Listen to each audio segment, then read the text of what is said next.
This is the One Piece Podcast, episode 472 for the week of Monday, June 5th, 2017. My name is Zach. And my name is Ed. And my name is Steve. And on today's show, we have very special guest translator for One Piece and Weekly Shonen Jump. We have Stephen Paul here with us again. How's it going, Stephen? Hey, what's up, guys? Not much. How's it going? Pretty good. Pretty good. Sounds good. We also have the animation director for Rick and Morty once again joining us this week. We have Brian Newton here to rub things into our face, I assume. It's what I do the best. And also to do the same, we have YouTube sensation Roger Space with us. How's it going, Roger? Pretty good. I dubbed that we call this episode Brian and Roger's Excellent Adventure. That's right. No, that will not be happening. And if it does, that you means... can follow... The sequel's called The Bogus Adventure. Bogus Journey. And Bogus Journey. if the episode isn't... We're gonna...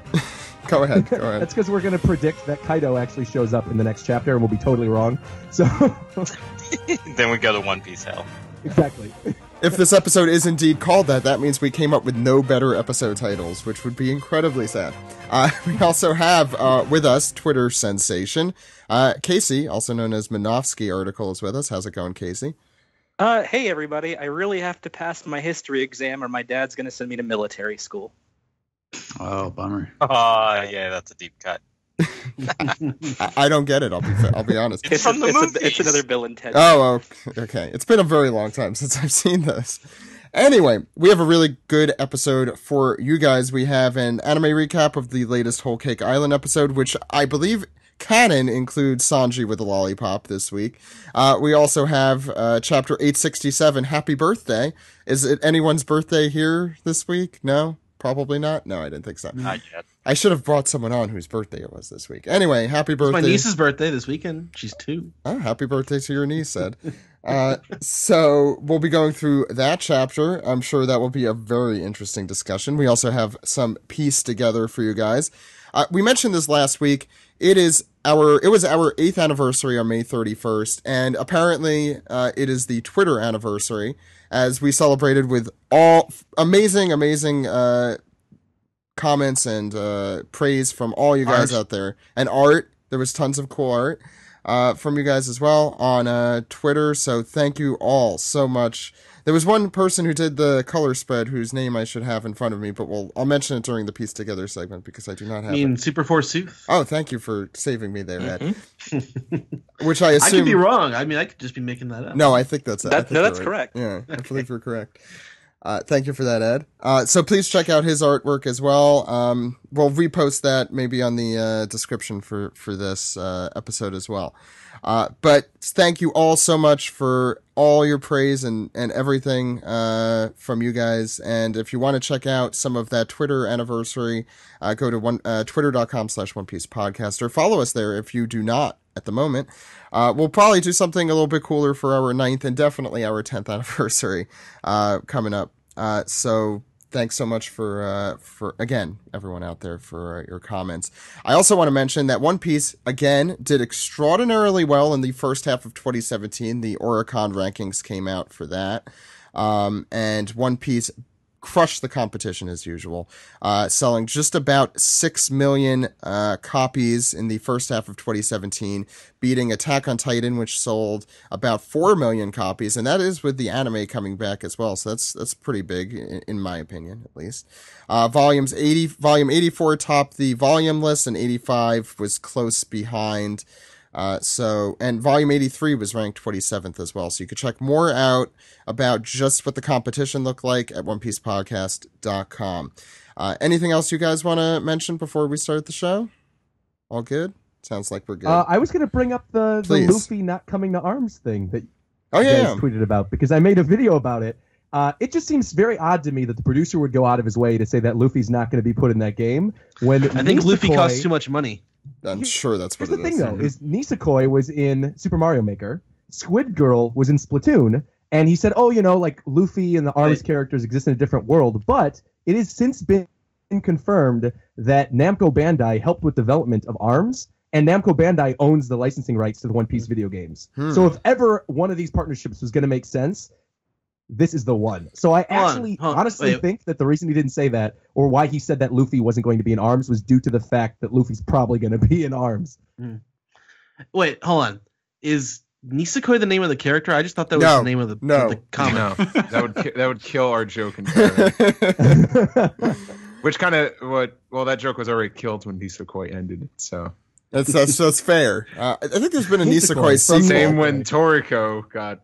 See, I'm not sure what's the joke though, because I don't know anything about that manga. Neither do I. I just assume her name is Nisekoi. Same. And I only thought that because of Steve. So I assume Nisekoi isn't owned by Toei, and I assume Toei is kind of the barrier to why that wasn't included in ARMS.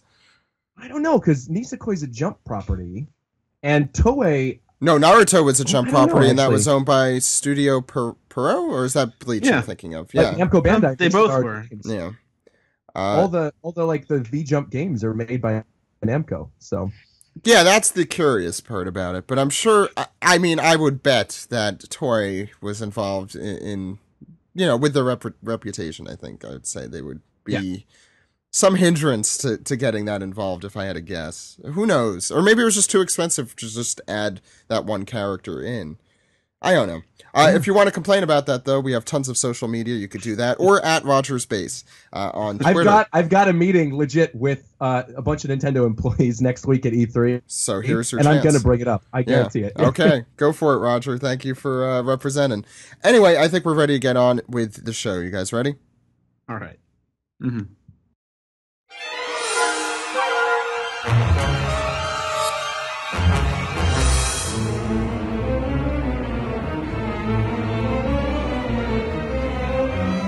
This is the manga recap for chapter 867. Happy birthday, Ed. Yes, on the cover we have it's like a Vogue cover. Look at this guy. It's limited cover series number 23, the saga of the self-proclaimed Straw Hat Fleet, Volume 4, Cavendish, a life of misery and exile for being too popular. Only 74 servants and 500 million berries. I wish I was normal. Oh, poor baby. He's like, look at those like thigh-high boots. Bam. You say it. I love he's still chewing on that rose. Yeah, exactly. Yeah. He wishes he were normal and not eating flowers. He's wearing like a flowery jumper, man jumper. Anyway. Yeah. Yeah, it's very figure skatery. It's very Rose of Versailles. Because of the Mozart wigs that everyone's wearing. It's very European court. I like the hair. That's why I like the girl. She reminds me of Constance from Amadeus. Who the hell's the girl? Oh yeah, next to him. There's a woman, right? Tells her, he tells her to kiss his ass backwards. Do you remember He's that? a shit, actually. But right, all right. That dude looks just like a gorilla. I think that dude is a gorilla. In the back. Yeah. Probably. Mm-hmm. Anyway, talk about an exile, huh? Any other thoughts about this? So is this the present day, or is he still recalling? No, this is the past. This is still the past? Is the past. Yeah. I assume he just went inside and now he's eating a flower with all his servants. No, he's exiled. He's in exile. Oh, he's in exile. Well, I mean, yeah, he's a garbage prince in exile. I mean, mm-hmm. This Reasonable. is the start of his career as a pirate, because obviously there's a mast behind them, and with all the net Discovery Zone climbing things that are on ships. I'm sure they have a better name than that. No, well, these are all technically members. These are all technically members of the Grand Fleet, then, right? If they're the beautiful pirates, these are all. Who knows? Maybe if they're alive. Doesn't he kill all of them by being Hakuba? Oh, I hope not. The girl's cute. Really? That's the reason? The gorilla is the reason. Well, I mean, you're going to find out at the end of the chapter he actually ate them all alive.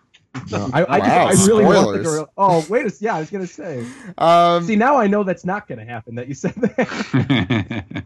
I just really want the gorilla's name to be Wolfgang Amadeus Harambe. Oh Jesus. My God. Let it die. Yeah. Again. Like the gorilla. Mm-hmm. It would be nice if the point of some of these like saga of the self-proclaimed Straw Hat Fleet, especially if it goes past Cavendish, to use this opportunity to maybe introduce some of the other crewmates on their ships. It'd be nice. Yeah, who knows? I don't. There was something else I was going to say. Now Keep my expectations low for the cover Oh, stories. I was going to ask Steve, do Discovery Zones still exist? They do not. Okay, that's what I figured. I did. I do look forward to seeing Howardin's cover story where we find out the name of one of the giant pirates. His name is Fidget Spinner. Moving on. Yeah, that one fell kind of flat. Ed, you want to start the chapter off? Cut that. Got that. Ed, what's going on? Just straight from levity into this. Yeah. There's no transition here that we could do. Yeah. Anyway, Linlin is pissed.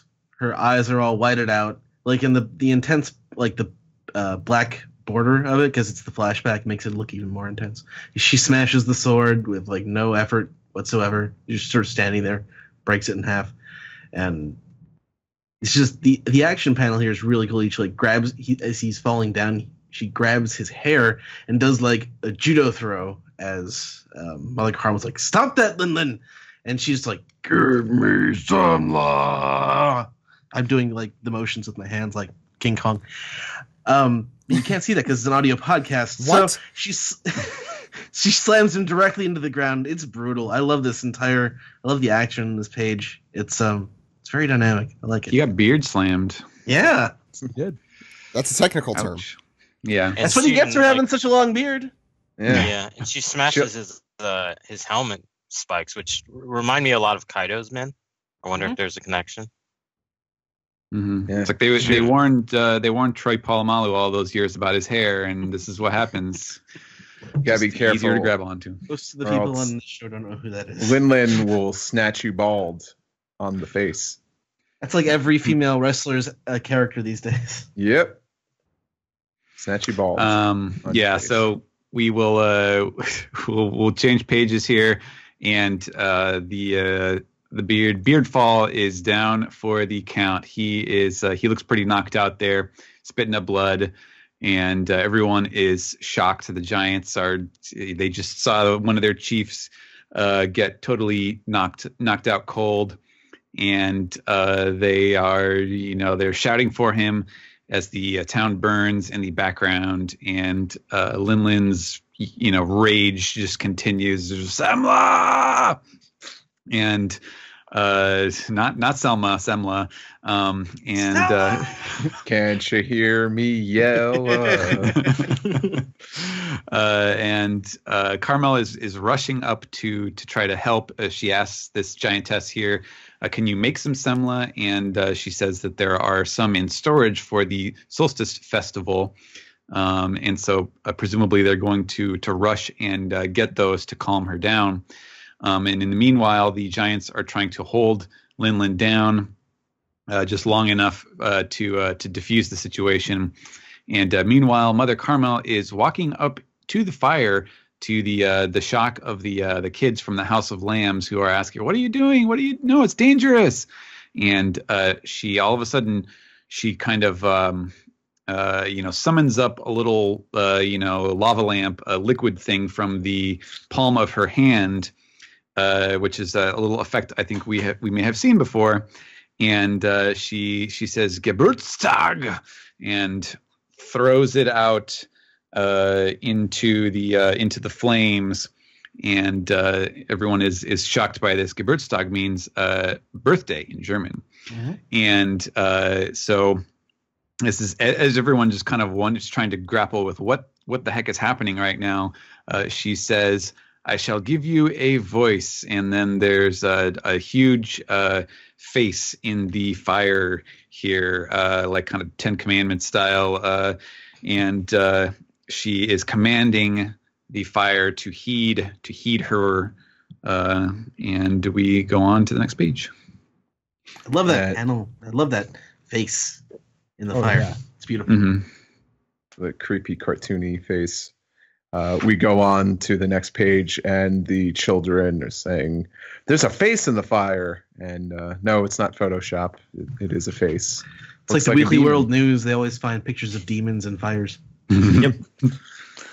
And she declares, "Your name will be Pandora," as we see two giants, one of them holding back Linlin as the other brings the crate of semwa, and she just starts just wafting those down amidst this giant flashing light as Carmel commands, calm yourself. As, the hearts are radiating off of her. Mm-hmm. Look at that. I ship them. And we see Pandora turns into this big beaming ball of light, which looks really cool. It's kind of like Kizaru's Devil Fruit abilities. I really like the way he draws like gleaming light. And everyone else is looking on, shock and awe. And they're like, Mother Carmel. It's like, flash, wah, bink. Hi, Mother. It's just this tiny little sun. Oh, hey. Oh, happy birthday. And then, like, damn, it's a miracle. And she was like, it wasn't me. It was the sun god who calmed the disaster. And I'm confused. I'm like, is that the sun god? Did they calm this? Did they calm themselves? But we get Yorul just pretty much upside down in pain, just saying like, that is no child's. And everyone's like calling out to him, and they're like, quick, help him, as he seems to be rising to his feet. Or not Yorul. Well, that's Yorul, but then here it comes Yes. Ja Rule. Ja Rule, yep. Yes, Chief Beardhill, Yarul, comes in, and he's holding his sword over the now passed out Linlin. She's in a food coma, and he is ready to pass judgment on her. But then Mother Carmel jumps in front. Please have mercy, and he can't believe that she would try to stop him. And he says, Jorel has been my battle companion for 300 years, but at this age, he will not survive these wounds. So, I don't know. I mean, One Piece, like, it's pretty hard to kill somebody. It seems like it might be a little bit premature to me, but, okay. He's old, man. He is old. And he says, a warrior is not defined by his years, but how he dies. And this is an unforgivable crime. So in other words, he's been through 300 years of this stuff, and getting waxed by a 5-year-old kid is the shame that would undo all of that reputation. You see, I thought Jinbei was a Cleon, but clearly the Giants are as well, because this is also one of those philosophies. Yeah, for sure. But Mother Carmel argues that whether this is something that can be forgiven or not, it doesn't change the fact that she's just this poor child. She's just like all the other ones who were left to the House of Lambs, and Mother Carmel cannot just stand by and abandon this child to death.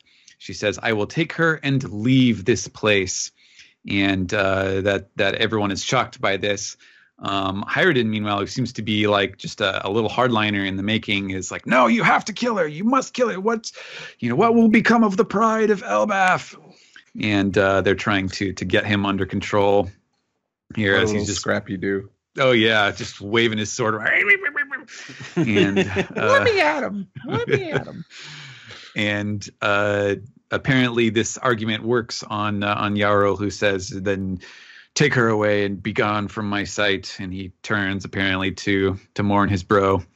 And then we get the Oda box here that says the giant hero Yorl died between the devastation of Linlin and Carmel's miracle.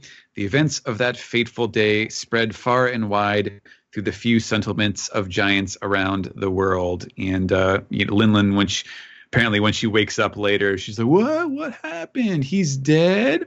So establishing a pattern here that she has no idea, what happened. Why is everybody so upset? But they are definitely upset. So yeah, we leave Yarul behind to plan Firefest, and we get a page full of Oda boxes. It's called a Viking funeral, Casey.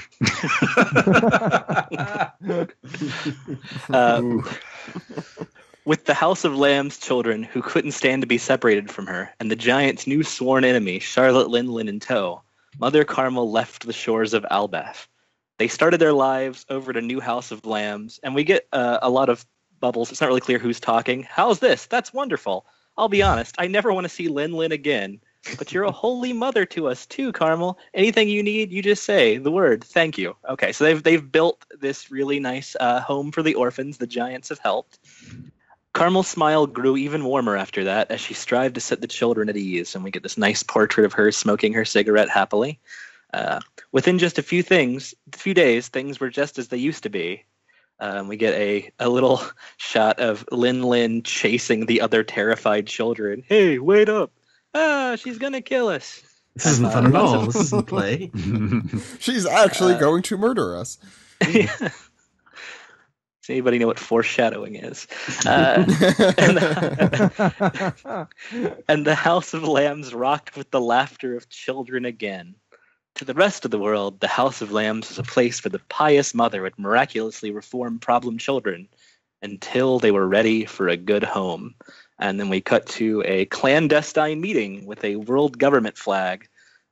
I never thought you'd leave Elbaf, though. I had to. I don't want to give the girl up.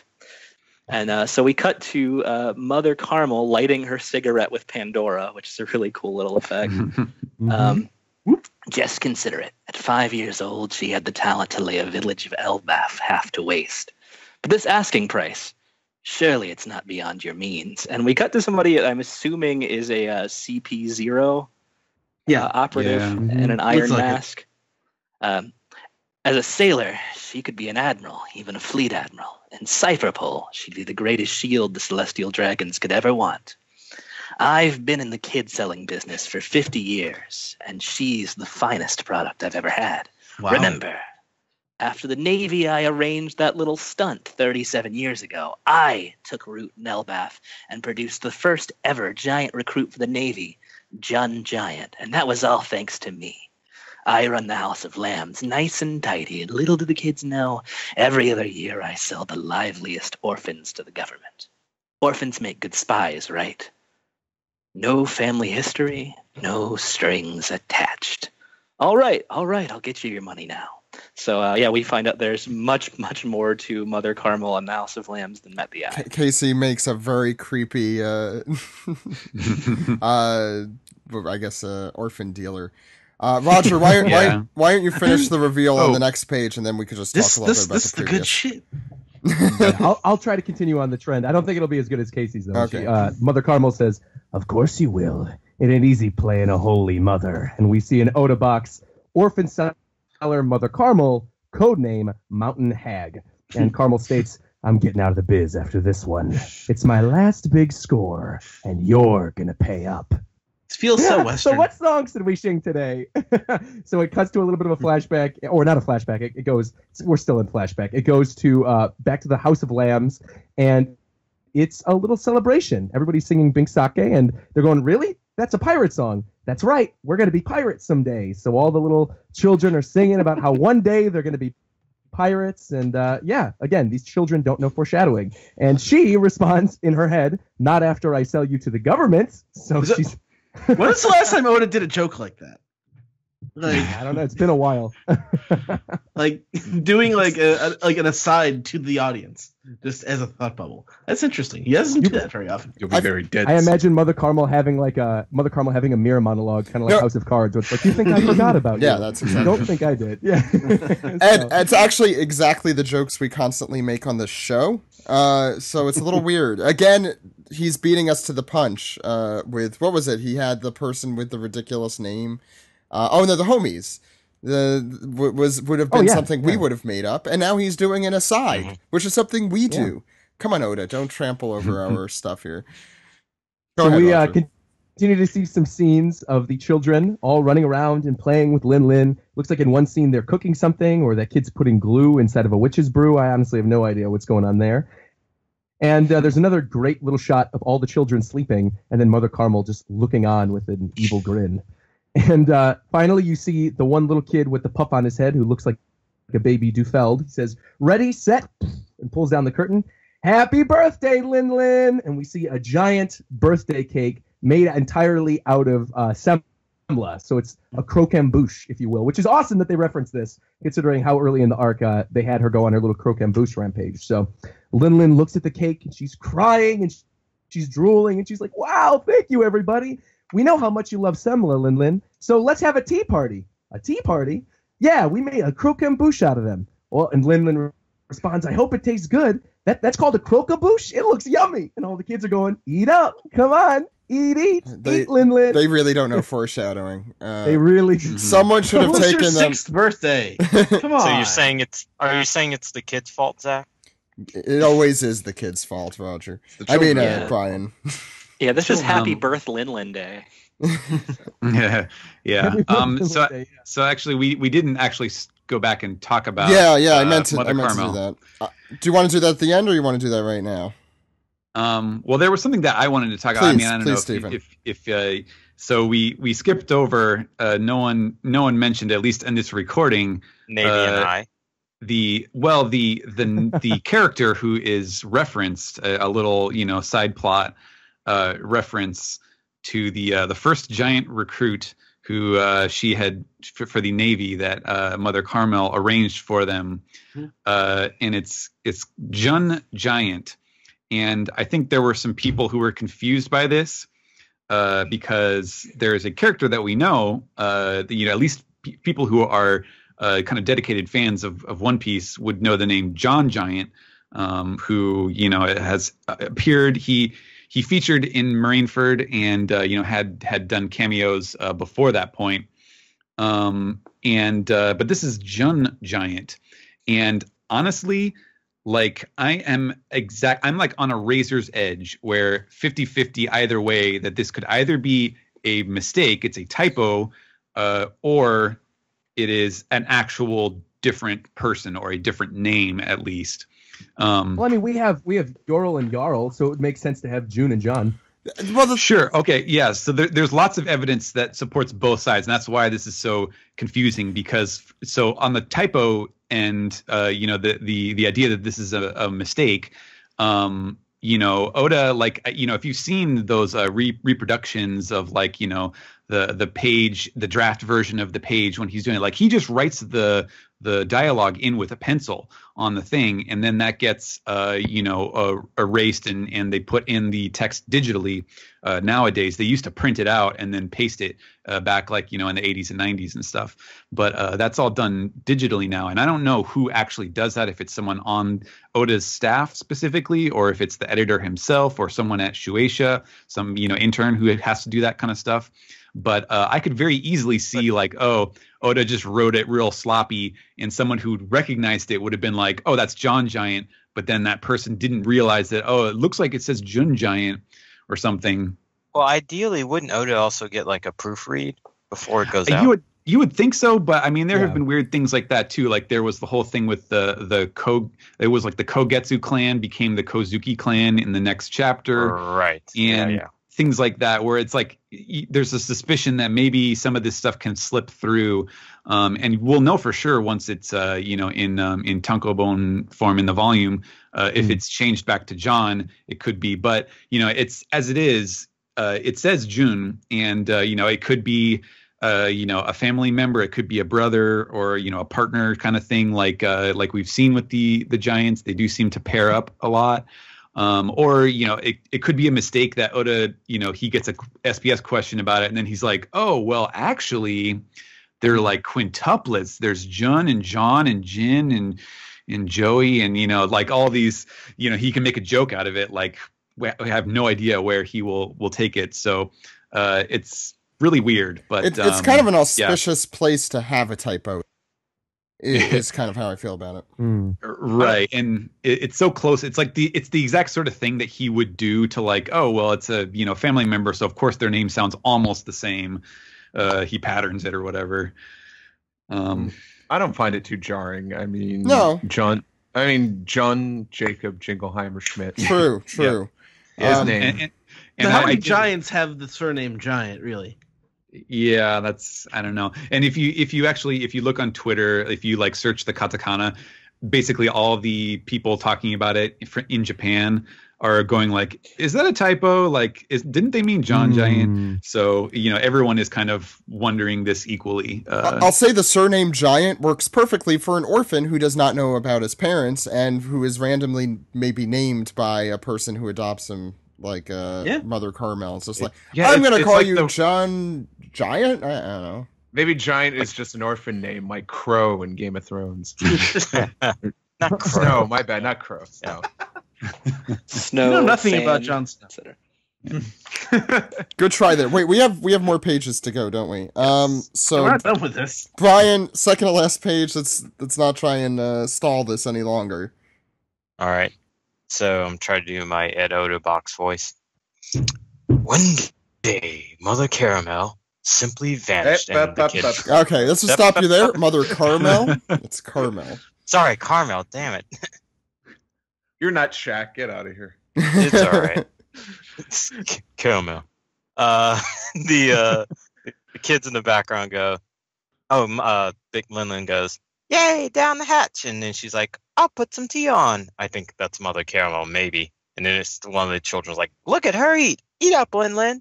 Linlin, with her face stuffed with the Stimla Croquembouche. She's these like, kids are so bad. So happy. These kids are so bad at foreshadowing. It's just, oh my god. Oh yeah, they're just too on the nose. That's yeah, the it's problem. just so on the nose. Back. Yeah. If only someone had an inner monologue to explain what was going on here. Anyway, go ahead.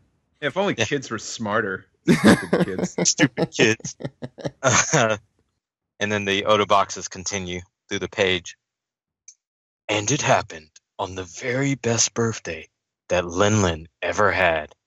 She was with friends at the House of Lambs, kids who've been through the same hardships, and her beloved, kind-hearted Mother Carmel. And like we have a series of panels of the kids around the table, the Dufeld kid, the long-arm kid, the quote-unquote mink kid, plus the shy guy kid in the back, and then Linlin scarfing down that food, and that can't be snow, so that's got to be like food debris falling all over the place in the various panels. Yeah, I bet, and then Mother Carmel happily with one of the Selma, like about to shove it down her face, her lying face, and then we have and there's the Prince kid and that weird face girl. Oh, and he's the Fishman kid too in the back of the head. So I love how in these like 4 panels you see kind of all the principal characters. I think he was all a Fishman. Your favorites were there. He's a Fishman giant, I think, because when we saw him on the previous page, I forgot to mention he's wearing the normal giant Viking-ish outfit, but he does have the webbed fingers. They all kind of have those clothes, just simply because, including the Dufeld kid. He kind of has like those. Well, he's also in the foreground, so it's really hard to tell if he's a giant or just in the foreground. That's foreshadowing. That's a foreshortening. Okay. Mother Carmel has giant hand-me-downs laying around. I guess they're just that's the style based on the island they're on. But anyway, there's now we're into a panel where Linlin is literally like a mile a minute scarfing down Selma with tears in her eyes, and the Oda box reads, surrounded by all those smiles and eating her delicious sweet birthday cake, Linlin found that she couldn't stop crying. What a wonderful day it was.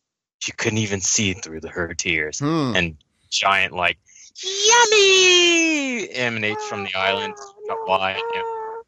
And we kind of why? We also, yeah, we see some screams, but maybe that's just oohs and ahs. Yeah, screams of happiness. That's what it is. Yes, that's what's going on. What a truly wonderful birthday. And then God, the Oda box guy got very dark potentially. Yeah. It's what a wonderful birthday this is. Yes, it's completely, and Oda's done this before. It's a Grimm's fairy tale for sure. It's another fine episode of the Twilight Zone. Yeah, it's one of those things like, and those shitty kids learned a lesson that Wait, no, Linlin didn't learn a thing. No, the other shitty kids who don't understand how foreshadowing works. What about them is shitty?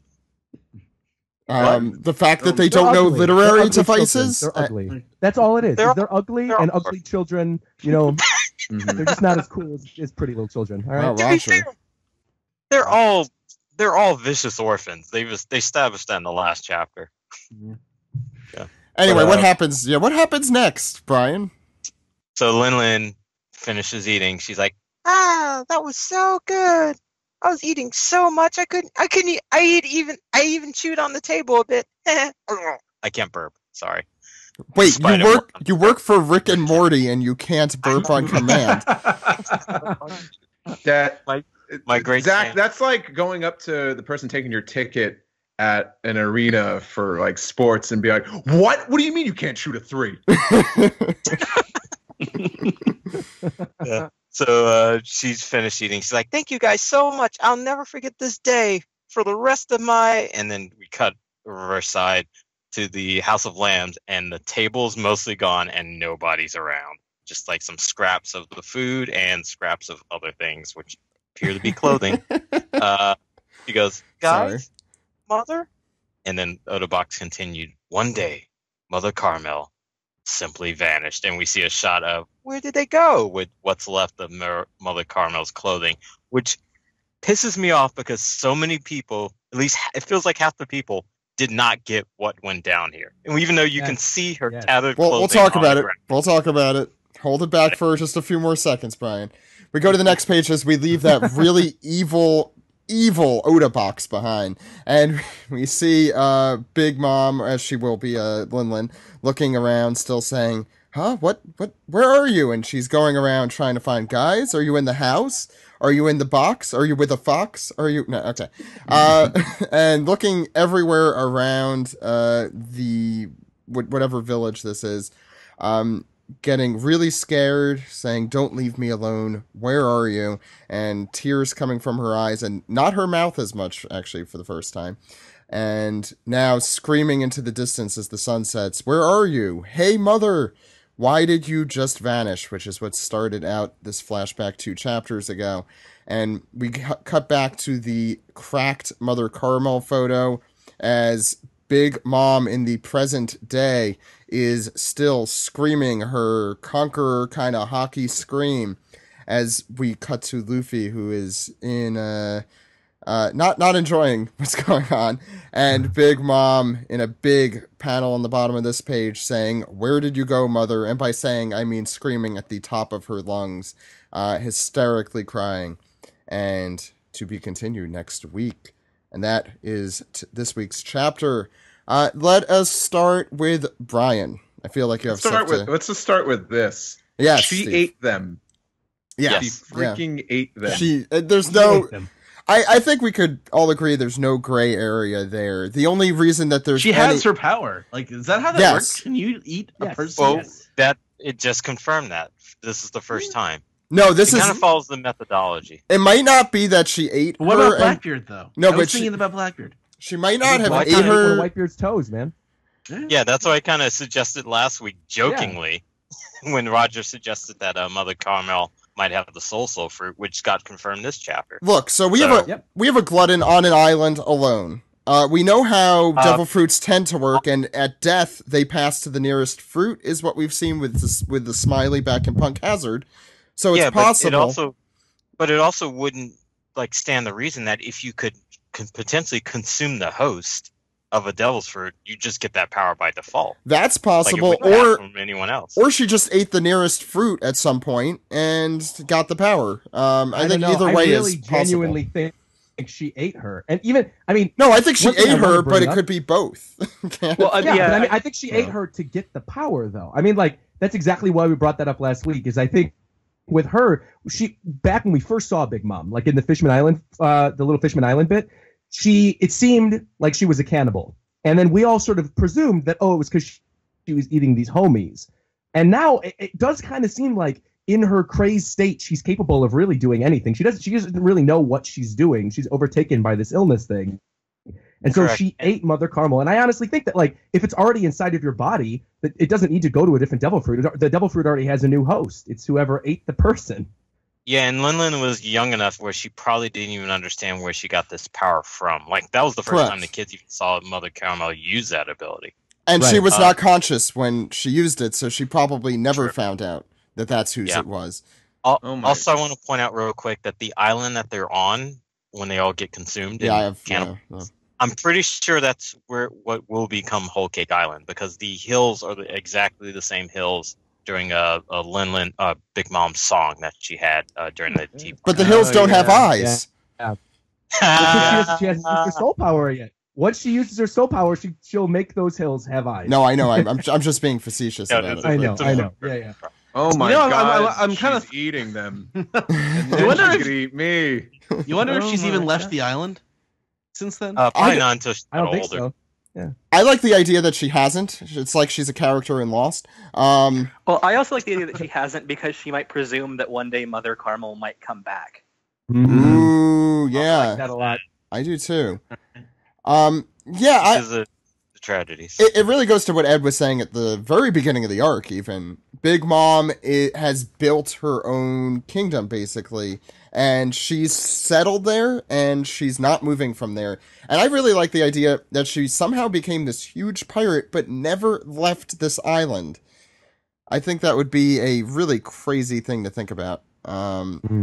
It's possible, because you know how Oda feels about mothers. He says they're the antithesis to adventure, which is of course not correct, but it would explain his reasoning why, like, Whitebeard was like a traveling man, sailed the seas, and Mother, she stood around the house and just told her children. Well, she had other people. Yeah, she had other people do it for her. I mean, it's a type of leadership style, certainly.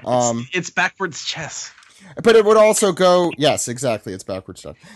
It would also go to her kind of beef with Luffy that they meant, remember that conversation from chapter, you remember the number, Roger, right? It was that big chapter where Pudding pretended she was good, but wasn't. The one that ended the volume. Right. Yeah. Oh. You've mentioned the number like 80 times. Is the only reason I thought you would know it. Yeah. But anyway, in that conversation, Luffy basically was blasting Big Mom for why not just do it yourself? Go out there and do it. And obviously she didn't. Anyway, we have a lot of cannibalism to talk about. Brian, what did you think of this chapter?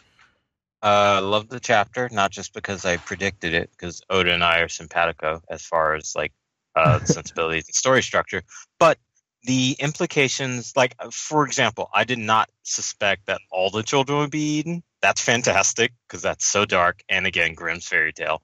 And I did not expect a big Mother Carmel's Mother Carmel's heel turn. It made me love the character even more. Like, before she was playing up the whole non-angle, I'm like, all right, you're just nice for nice sake. Fuck you. I don't care.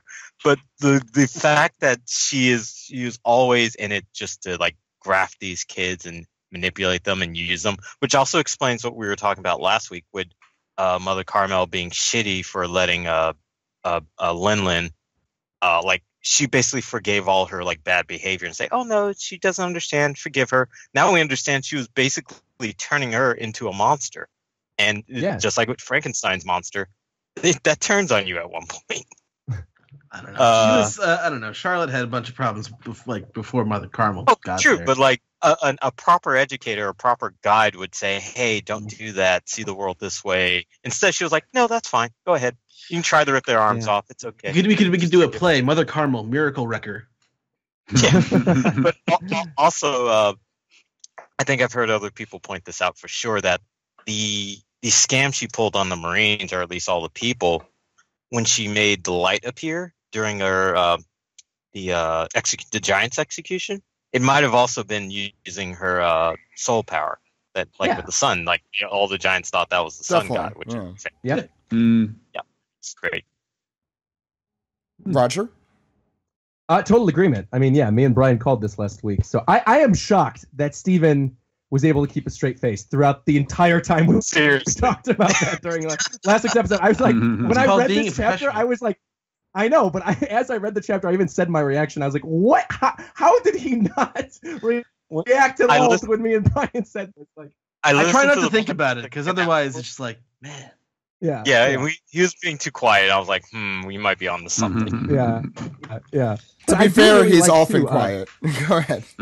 Yeah. But I do also like that he sort of played up the both sides of religion kind of thing with Mother Carmel as a character too, because to me it seems like she's very heavily influenced by Mother Teresa, like the real life Mother Teresa, and lots of people thought Mother Teresa was a wonderful person. And at the same time, there were lots of people who thought what Mother Teresa did with having her houses for the sick, where basically people would go and just, if they were sick, they would be healed through prayer and then die peacefully. A lot of people thought that was horrible because people could have been treated and those people could have survived. So I do like they sort of played up both angles of the real life Mother Teresa through Mother Carmel. Also, real quick, you were the one who pointed out the real connection to what, Saint Carmel, the actual. Wasn't she?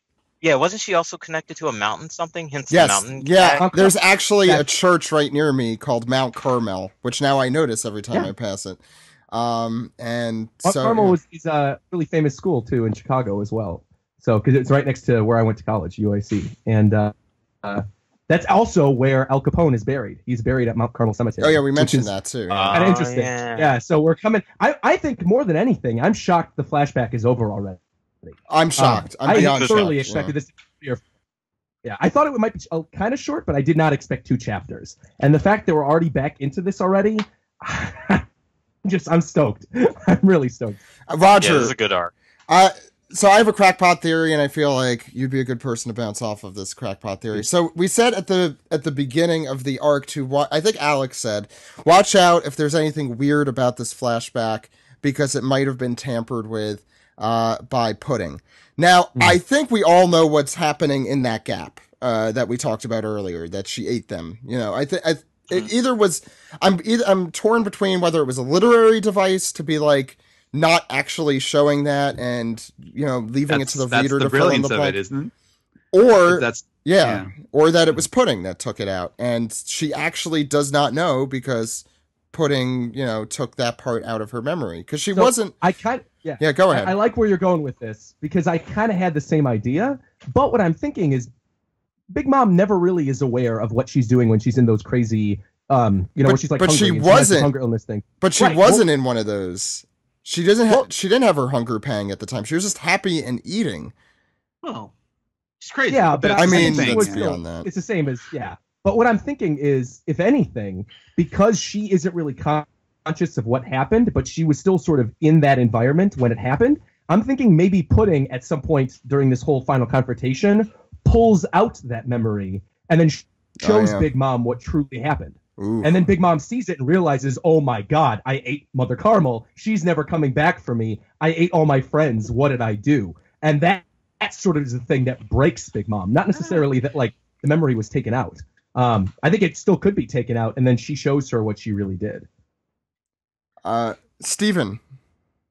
Yeah, well, the chapter itself was superb. I think, you know, everything about it was pretty great. There were 2 things that I wanted to mention, and this is kind of I sort of did go into this last week a bit with Mother Carmel, but especially now that you get the twist on her character, is that I think, you know, although this seems to suggest that, you know, we barely had time to see the full contours of her character before she's basically removed from the story, that it's an example of a character who serves multiple purposes that coexist, in the sense that she does have very, very selfish, you know, self-serving reasons that she is doing this job. It is not strictly charity. She's getting something out of it. And so she's shown to be very wily and, you know, kind of despicable in that way. And yet it is also, and yet there's no real direct sign that like the kids are like that she's selling them into misery. Like she's basically reforming problem children and, you know, giving them a better life or something like that. It's at least the implication. You know, it's not like she's selling them off to the government for them to do experiments on them with, you know, Caesar Clown and Vegapunk or something like that. Like she's giving them good soldiers or whatever. So it's not, you don't really get the sense that like she's screwing these kids over. Like she's still providing them with something in life, even if it is also something that is, you know, very unethical. And I think that kind of puts her, you know, maybe not totally in terms of like the reader sentiment, but I think that kind of puts her into a category of characters that are like Hiruluk and Kureha, who are they do good things for people, but they also have this kind of wicked side to them. Like Hiruluk was like blowing people up, and like not he was not doing a lot of things which were great for the others around her. And Kureha, like she would heal people, but she would take all your money while she was doing it and stuff like that. And I think that makes her a very interesting character and, really, really fascinating. I hope that we get a chance to see more of her, but, I don't know how likely that is. The other thing that I think is interesting is the way that he handled the big scene in question in this chapter, because it seemed like everybody here was pretty much convinced that, that you read between the lines that Linlin ate everybody, but you don't know that for sure. And, she doesn't know. We're seeing this through Linlin's eyes. And so all we know is the aftermath of what happened, but we don't actually know what happened. And like certain details that he did, like for the fact that, honestly, like the first time that I read this, I thought like, oh, well, it seems like he wants to believe that she ate it, but no, that doesn't seem right. And then later on it dawned on me, oh yeah, that is what he was going for. But then I was like, well, I'm not quite sure.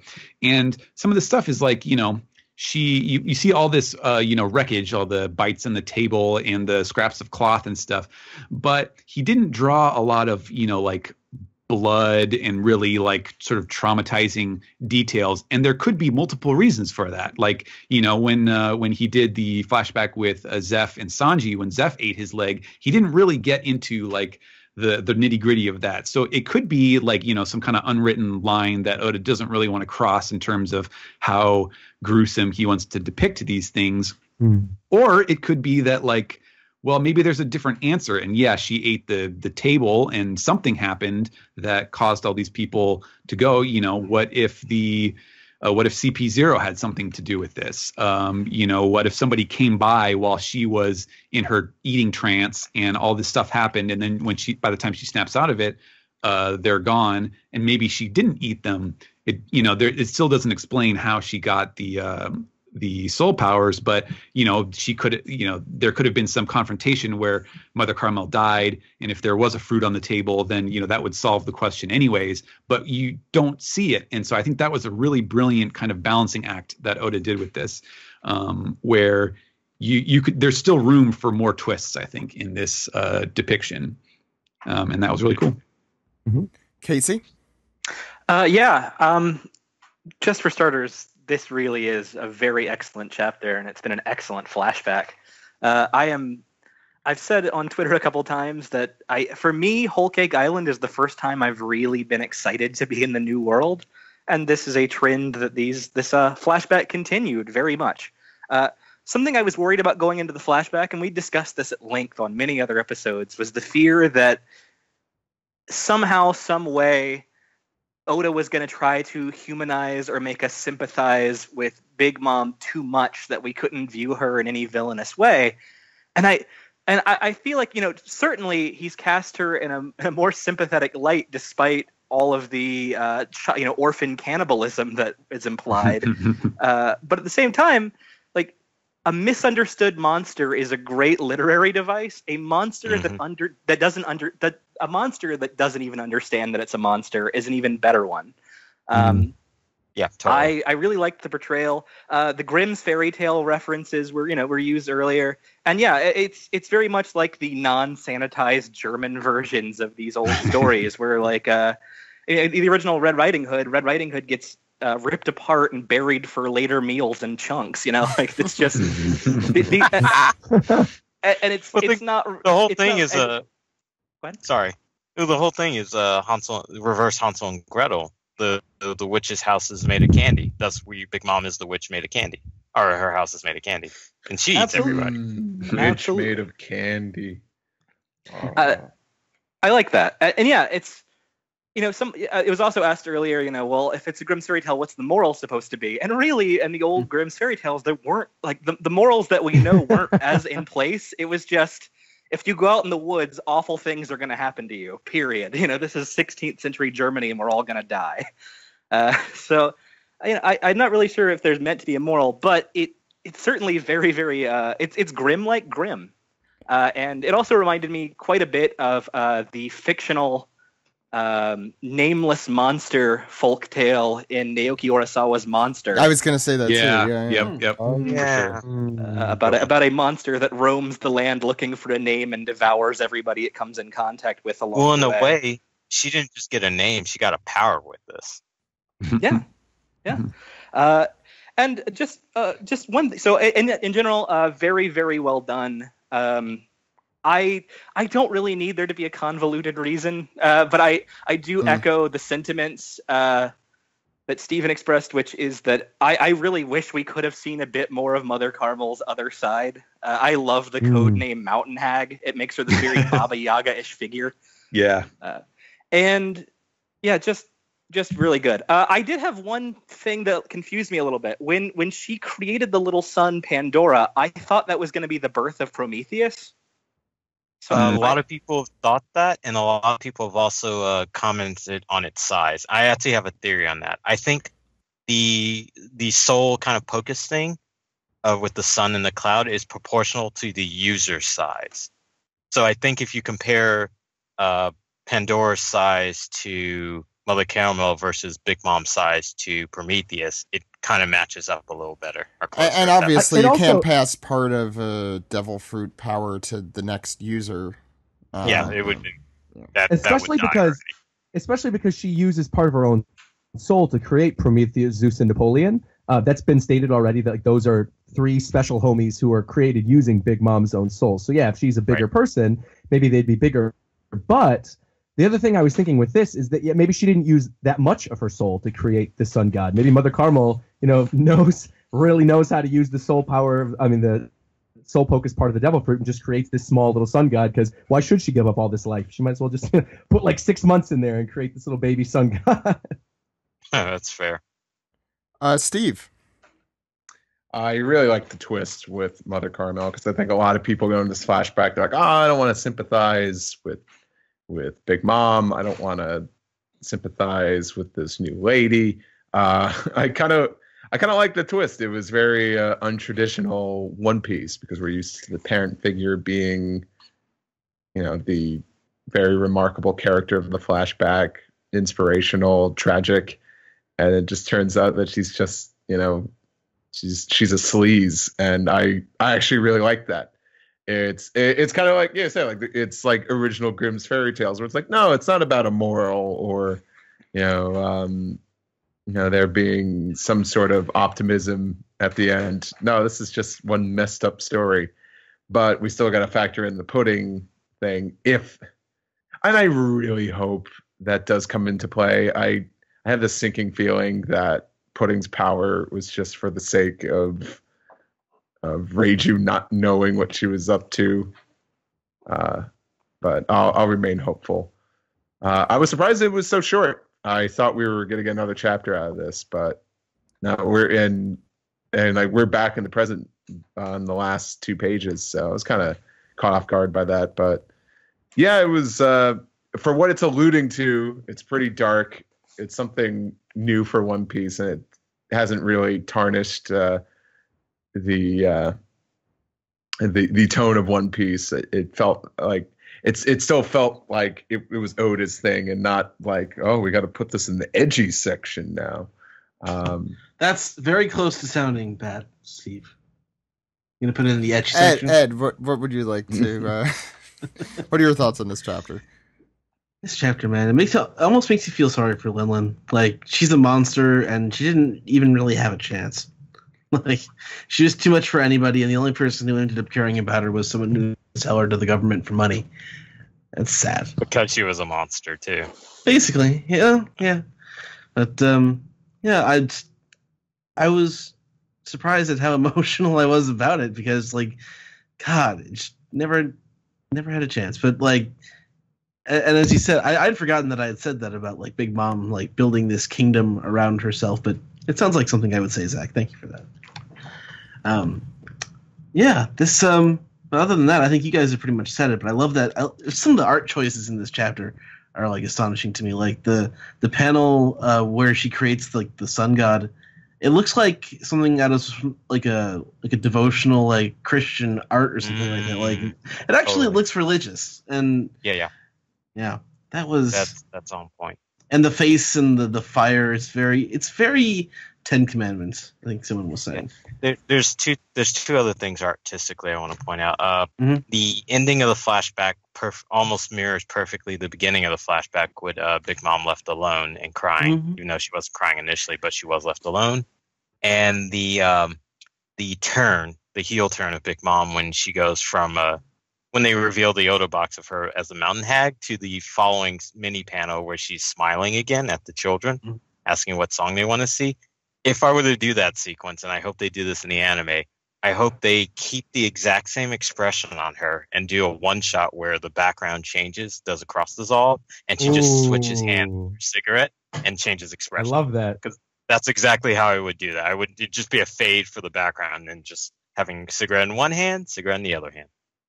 I mean, I would even add that the reveal, with the Mountain Hag panel is, I think, the exact same expression on the actual photo that she was carrying around.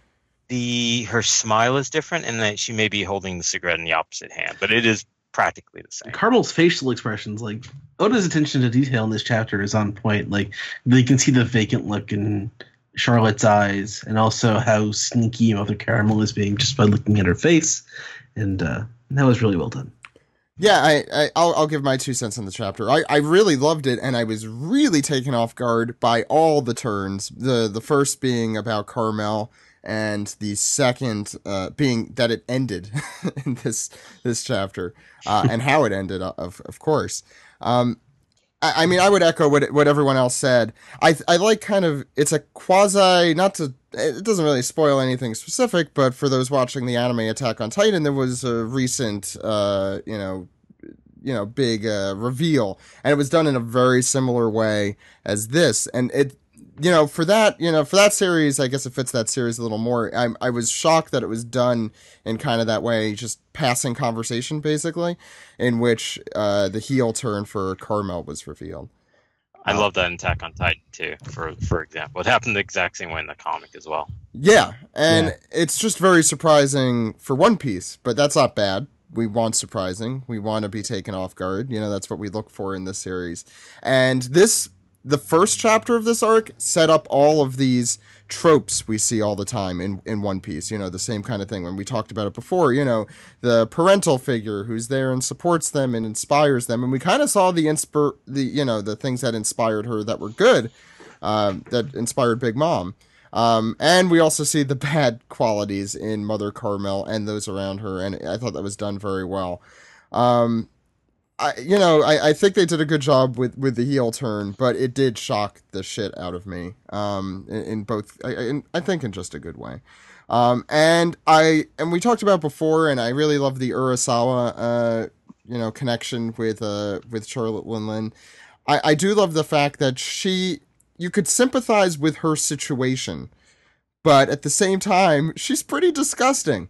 In the fact that she, there's implied orphan cannibalism, as we mentioned earlier. And it's kind of messed up in many, many ways. But is it less bad because the one who ate them was also an orphan? I mean, they're on this equal level. I have not taken philosophy in a while, so you'd have to refer to that. But I'm sure there's some moral ambiguity there as well, Ed. I'm just not the one to make that decision. I think Oda did a really good job with it, though, in just the ambiguity, as Stephen mentioned, I think goes such a long way. And the ending, especially, just the fade to black. I like the cinematic style of that as well. And just kind of the who knows what happened next, and just getting pulled back out of it like we did.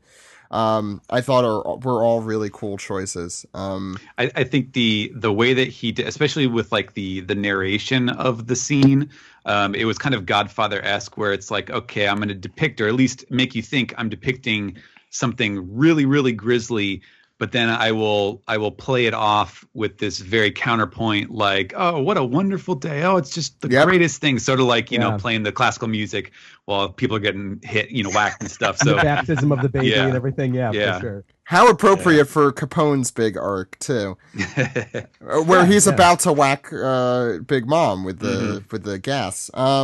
Anyway, really good chapter. I'm sure we will talk a lot more about this in the Piece Together segment. Are you guys ready for the next part of the podcast? Oh, Steven. I actually had one more Casey, thing. Sorry. So I was just thinking about this while we were talking. So actually, you know, a big part of One Piece, as we all know, is the traumatic backstory. But I think this is the first one I recall anyway, and correct me if I'm wrong, where the character doesn't really remember their whole backstory. And so whereas the typical Oda motif is that you use the tragedies that happen to you to become a better person, like the fact that Big Mom has been able to bury her trauma either through a, you know, disassociative fugue state or pudding magic or whatever your theory may be, and has ended up becoming a worse person possibly because of it. I think that says a lot about how Oda approaches his flashbacks in this series. Yeah. I think she's definitely a worse person, by the way. I think we could all agree. I think 6-year-old Lin, all the other stuff aside, you know, at least was trying, I think, to be not such a bad person. Well, which is incredible considering what Stephen was talking about earlier. Big Mom is not necessarily like an evil character. She was trying to give these kids home, making them essentially heroes of this Mother world. Carmel. Mother Carmel, you mean? Sorry. Yay, Mother Carmel, not Big Mom. But yeah, she was essentially trying to build her up as like a hero or defender of the world from the world government's point of view. But instead, she ended up creating one of their greatest adversaries, if you consider like she's an emperor pirate now, because of all this that befell her. There you go. That's the moral of the story. Is you know, you try to if you try to do it through underhanded means, you get gobbled up, and then your worst nightmare comes true. So instead. it's a lesson for Mother Cowbell. Yes, and the government. You got too late. Don't sell children. I think is a good lesson to take away from this, guys. That's a pretty good one. So why don't we move on into the next segment? Okay. All right.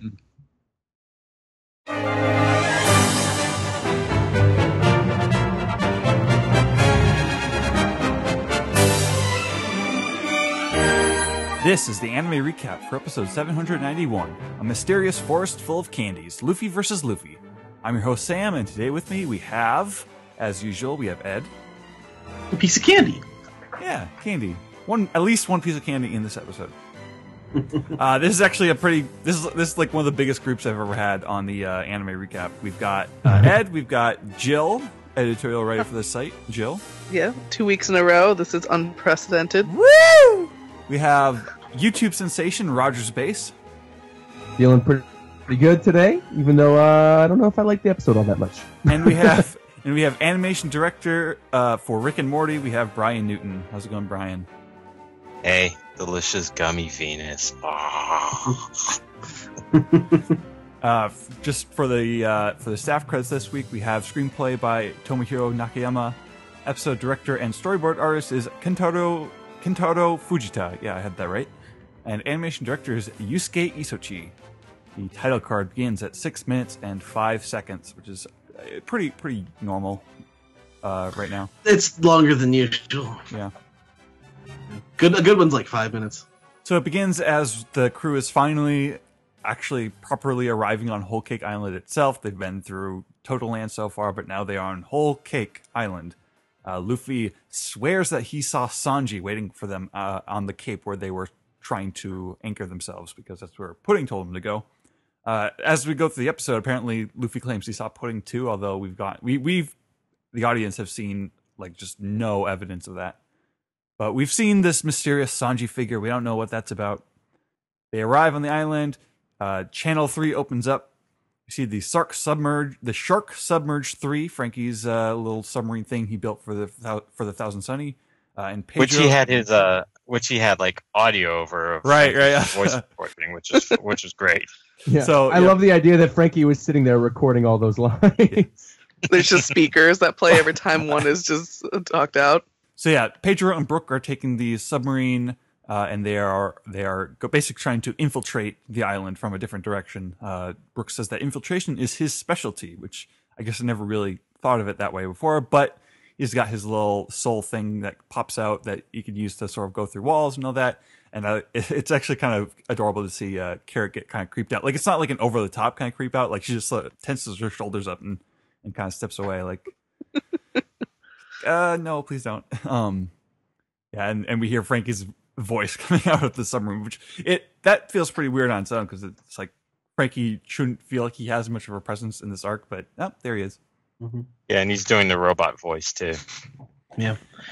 Although it's start like right as soon as they get on the island, there's a lot of moments without any background music, any soundtrack behind it, and I'm usually a fan of that, but I also think it made things more menacing this week and sort of covered up how slowly they're taking the plot. So I mean, I thought that was a good choice this week. I like that. So Luffy admires the island. It's basically just a forest of candy, and Chopper's asking Nami to actually take a bite of the soil because he discovers that it's hardened whipped cream, and it's kind of surprising to see Nami so willing to, because Nami's like she's the protective mom of this episode, so she's not going headfirst into all the food like everyone else is, but she eats the soil that is beneath her feet for some reason. So Luffy continues to say that he swears he saw Sanji and Pudding, and we get to see this Sanji now by a tree, but then he runs away and he does the Naruto run where he like lifts his arm, he like lets his arms sort of dangle behind him as he runs. I caught that too. That was funny. Which is funny because Sanji was originally going to be called Naruto. Mm-hmm. And That's true. Yeah, as we go through the episode, he's also got the 4-Kids Sanji lollipop. So we enter the forest. It's basically just this big Willy Wonka type place. They're looking for Sanji. One of the things I noticed is that Nami's tits are just out the whole episode. Like, they're shiny. shiny. They're shiny. They're really shiny this week. Yeah, shiny was what bothered me more than I can deal with their being that big. Well, it's not just the size, like just the way they draw it, but like the shiny. Come on, the description. It's like being at Ren Fair all day. The description I came up with is that it felt like there was a director on set who, like, in between every shot was like, "Hey, pull it down further. Get the oil." Yeah, exactly. Nami's so shiny. Yeah. So everyone is just super excited to eat the forest because obviously everything is edible, like Willy Wonka. They come across the bridge, which is when we are introduced to the crocodile who talks and wears a hat and wears clothes. This giant crocodile comes and like basically just eats the whole bridge. They barely escape. The crocodile looks down and he's like, "Oh, just humans, okay," and then just kind of wanders off. But Nami thinks that this is pretty strange. Like, why would a crocodile be wearing clothes and a hat and talking? And Luffy's just got this just deadpan face. It's like, well, if that surprises you, I don't like. Have you seen us? And I said something on the manga this week. A character that had made an aside, and like this might be the other time that he's done it recently. Oda with like characters telling jokes. The self-awareness. Although the other one that I was talking about was like an internal monologue. It was a thought bubble that he doesn't usually do that either. But this also, Luffy doesn't usually tell jokes like that. It was a good scene. Yeah. And it is just funny to see Chopper and Carrot. They just got like the dots for eyes as they're just blankly staring at Nami. Like, it would have. I thought it would have been extra funny to have like Frankie and Brooke around because it's just like really adding to that variety that the crew is known for. Mm-hmm. And so this is when we come across Mirror Luffy. There's another person here who looks exactly like Luffy, and at first they can't tell they can't tell the difference between the two. They're like, well, who's the real one? But they do figure out pretty quickly that this other Luffy is clearly like a mirror image. So particularly his scar and like the accessories on his clothing are on the other side. So that's kind of their main way of telling the two apart. But yeah, the two are shouting at each other. Luffy's determined to basically make this mirrored break character, I guess. And I didn't actually expect, when I read the manga, I didn't really expect to hear the way that their voices kind of double up like this. That ended up being a lot more effective than I expected it to. Yeah. And I actually thought the scene like looked like a little extra nicely drawn. And I in my head, I'm just like wondering, is that because they were forced to flip the canvas? I think they flipped it. I'm pretty sure. Well, I mean, like they had to like pay attention. Like when you're drawing, like it's easier to draw well when you're like flipping the canvas and like seeing how it looks. Yeah, and when you flip on the other side, you're like, "Ooh, you can see all the mistakes." Yeah. So I'm wondering if that's why this scene looks a little nicer drawn, because they had that advantage. So yeah, this is what we get to see Sanji properly. He's got it's a yellow lollipop, but I'm convinced that this is a deliberate like 4Kids nod with Sanji having the lollipop in favor of a cigarette. The stuff with the mirror Luffy escalates to just a full-on fight. They're attacking each other. They're doing their Gatlings. They're gear third. They're all just they're complete perfect mirrors of each other. So it doesn't seem like there's a whole lot that Luffy can do. And the rest of them are chasing Sanji. And there's even like a giant lollipop field that I'm not sure if I remember if that was in the manga or not. That was not. But yeah, and basically the episode does end up just wraps up with in the middle of Luffy versus Luffy, which is I thought it ended on a pretty effective note where like Luffy is just like so confused, like what's going on, what does this other Luffy mean? And he's getting like fed up with. You can tell that he's getting like a little pissed that he doesn't know what's going on, and which is kind of the feeling of this forest section of the arc, I guess. That wraps us up the episode. Any general thoughts, you guys? I just thought the pacing was so weird near the beginning. I actually really that's what I enjoyed the most. I found it to be actually eerie and kind of like menacing because of the silence. Well, that's what I was going to say. I liked the silence. I did like the silence. It was I can't even explain it. It was just like the pacing of them walking around was a little bizarre. And I think the only reason I say that is because there was a lot of recap this week at the very beginning. But I mean, I liked the whole Brook and Pedro thing, and that now we're going to see those two characters go off on their own adventure. And just as a side little thing, this means nothing to the anime-only watchers, but to anybody who reads the manga, I got a kick out of when they were walking through the forest, and the two things they were eating were caramel and jelly beans. So yeah, that was kind of cool. Yeah, I skimmed over a lot of the very like specific stuff they were eating just because it kind of got a little repetitive. Yeah. Well, you did kind of skip over like Carrot also making slobbery faces as well. Well, I feel like I'm not the one who's allowed to bring that up. Well, why not? You're the number one Carrot fanboy, man. I'm just saying that like I can't make this all about me. All right.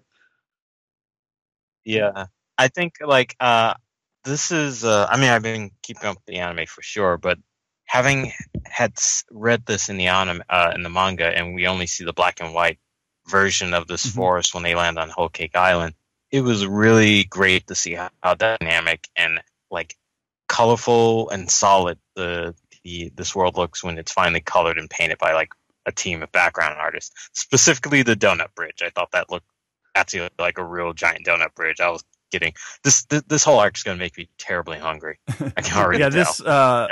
The color has been serving this arc incredibly well. Mm-hmm. And just like the color and the costumes, but also the environments that they find themselves in. And I can't wait to see the next couple episodes. Jill?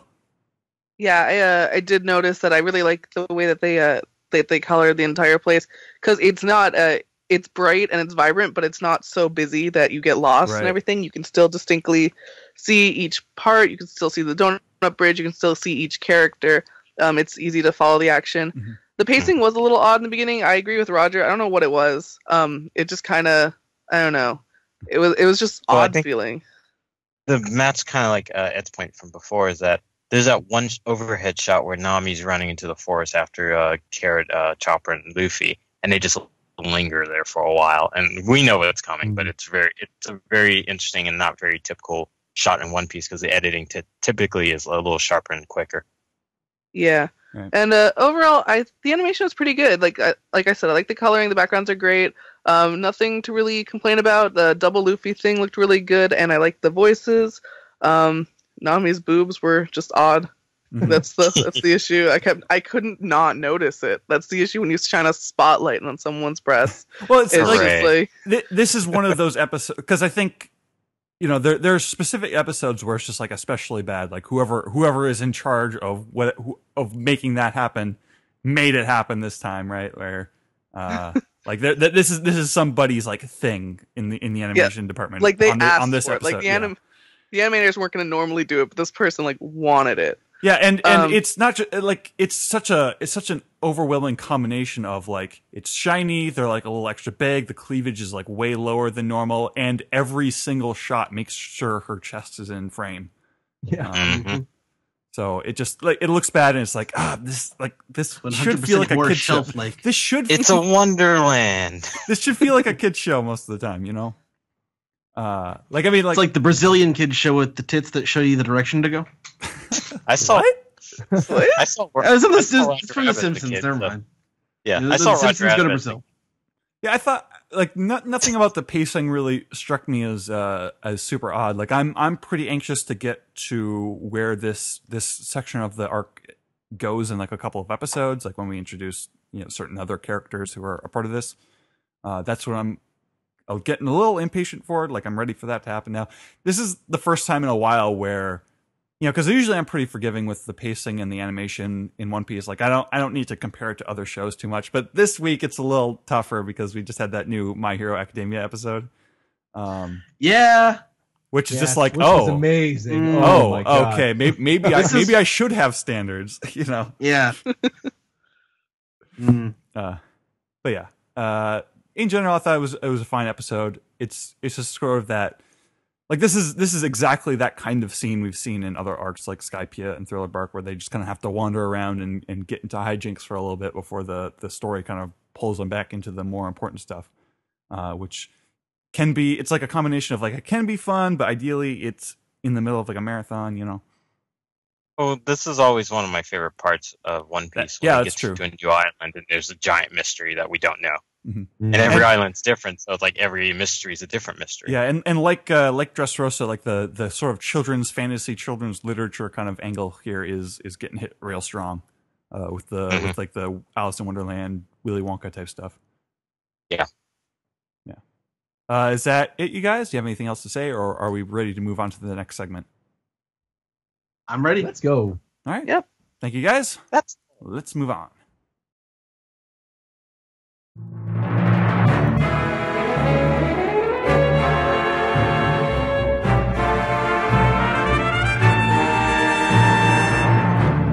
Welcome to the Piece Together segment, where we answer your questions, comments, and emails for a price.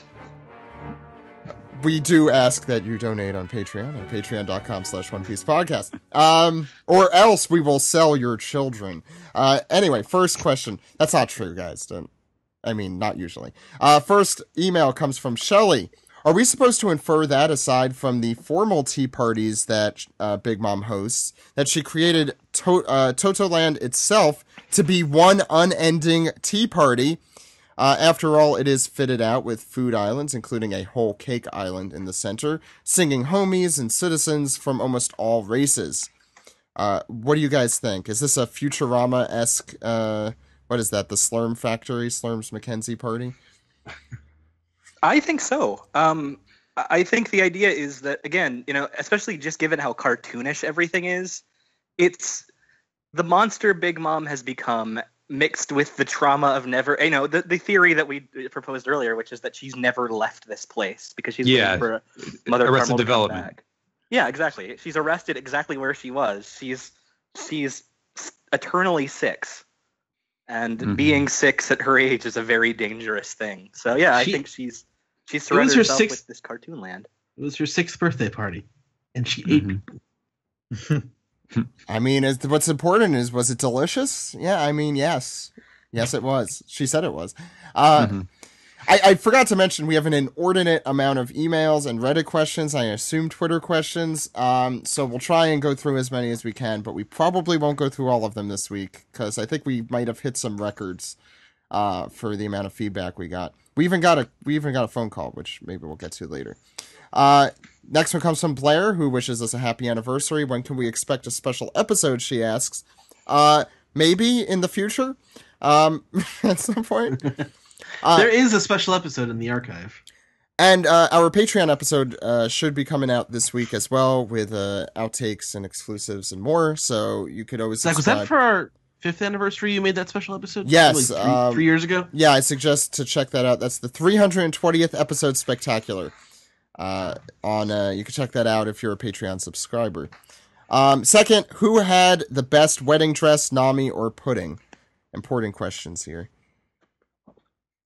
I don't remember the difference. Both those marriages were a sham, so yeah. Really to be fair, yes. One was worse than the other somehow.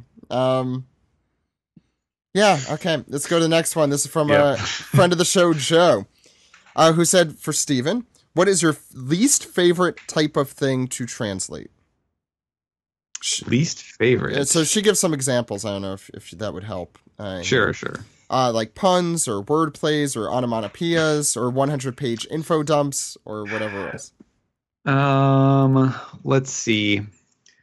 I think, I don't know. Like, honestly, I would say things like trying to fit like, attack names that have some kind of consistency to them where, okay, maybe it's almost impossible to do this, or like and a previous translator had done it a certain way and it kind of ruined what I would have done for this one.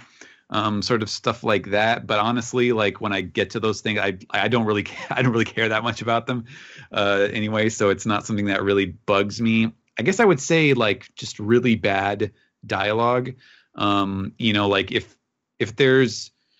if dialogue is good, I can make it sound good, and that's always really fun. If it's mediocre, I can still make it sound better, and that will kind of gussy it up a little bit to where it's acceptable. I don't cringe when I read it, but just plain bad, really simplistic, dumb dialogue. Like there's not a lot you can do with that. You can't rewrite the story or make characters into different things than what they are. And that is usually the most frustrating because like I look at it, I'm just like, oh, this is just crap. Like I can't believe my name's going to go on this. But you can't really. There's really no other solution, no way to fix that. You just kind of have to dissociate your pride in it from the material itself.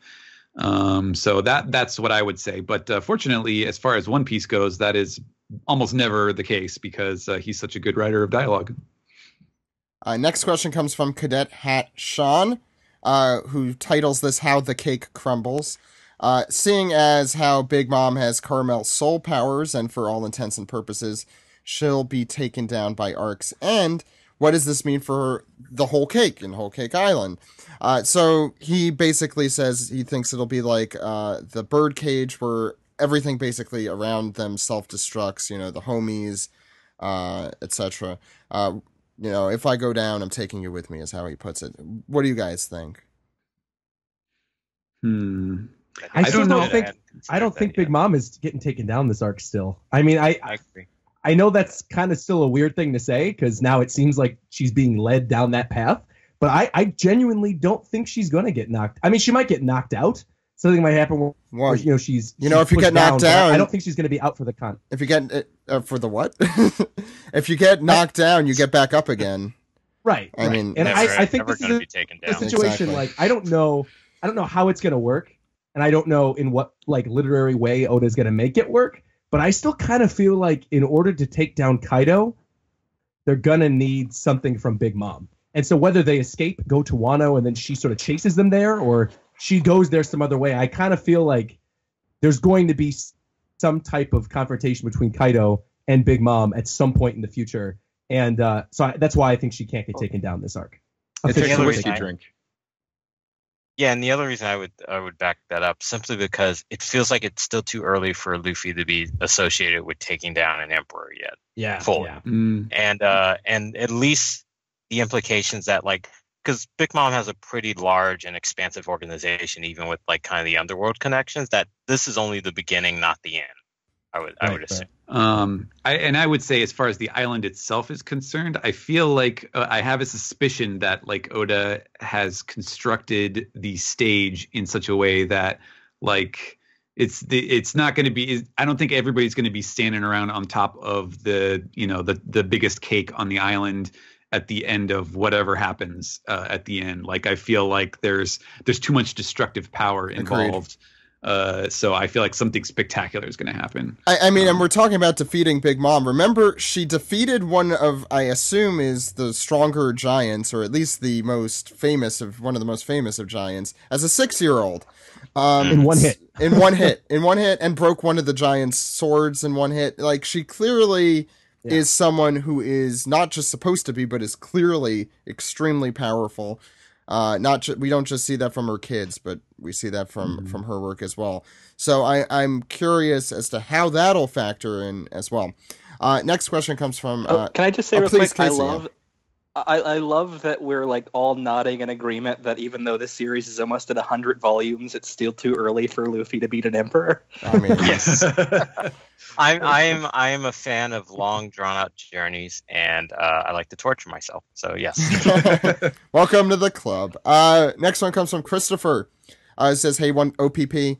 I am glad to see that the majority of the fandom is under the same assumption that Big Mom ate Mother Carmel, and that the other Lamb House kids. So I'll ask a different question. We got a flash of Dory and Brogy in chapter 866, and we do know that Kashi and Oimo aren't going to pick them up anymore, but do we think that Dory and Brogy already went back to Elbaf in the present day, or do you think that they could appear again in an arc before we get there, or get to Elbaf? Not before, not in my opinion. Well, do you think we'll see them when we eventually get to Elbaf? I think so. Because it's been 2 years since then. When was the last time we saw them? Did we see them after the New World? I thought we saw them in one of the cover stories, but I might be wrong. Yeah. We did. I think that was... They were still going at it, right? Yeah, this was during Fishman Island. Yeah. So they were still fighting around the world. Well, not fighting around the world. Fighting in the one place in the world. Yeah. Maybe they're sailing back to Elbaf and they're fighting on the ship. What would end this duel? That's the real question here. If both of their mothers' names were Martha. Oh, Jesus. My opinion is I don't think we're going to see them until we get toward the final battle and they have to be involved in it in some way. I agree with that. A cause greater than the duel, essentially. Yeah. The One Piece, perhaps. Yeah, I don't really know what it'll be, but I think there just has to be some greater purpose for them to stop, other than killing one of them. One of them killing the other. Wouldn't that be pretty dark? Or thoroughly defeating one. It's Dory. What happened to Brogy? Oh, I killed him. My life has lost all meaning. I won now, but I'm here to help. Good old Dory. Okay. Voiced by Ellen DeGeneres. Exactly. I think I'm going to end the emails there. We've touched on a lot of the other emails. So let's get into the massive Reddit thread, Steven. Oh boy, here we go. All right, we will start with Poke Luffy, who says, now that we know Big Mom is a Titan, to defeat her, you have to cut the nape of her neck.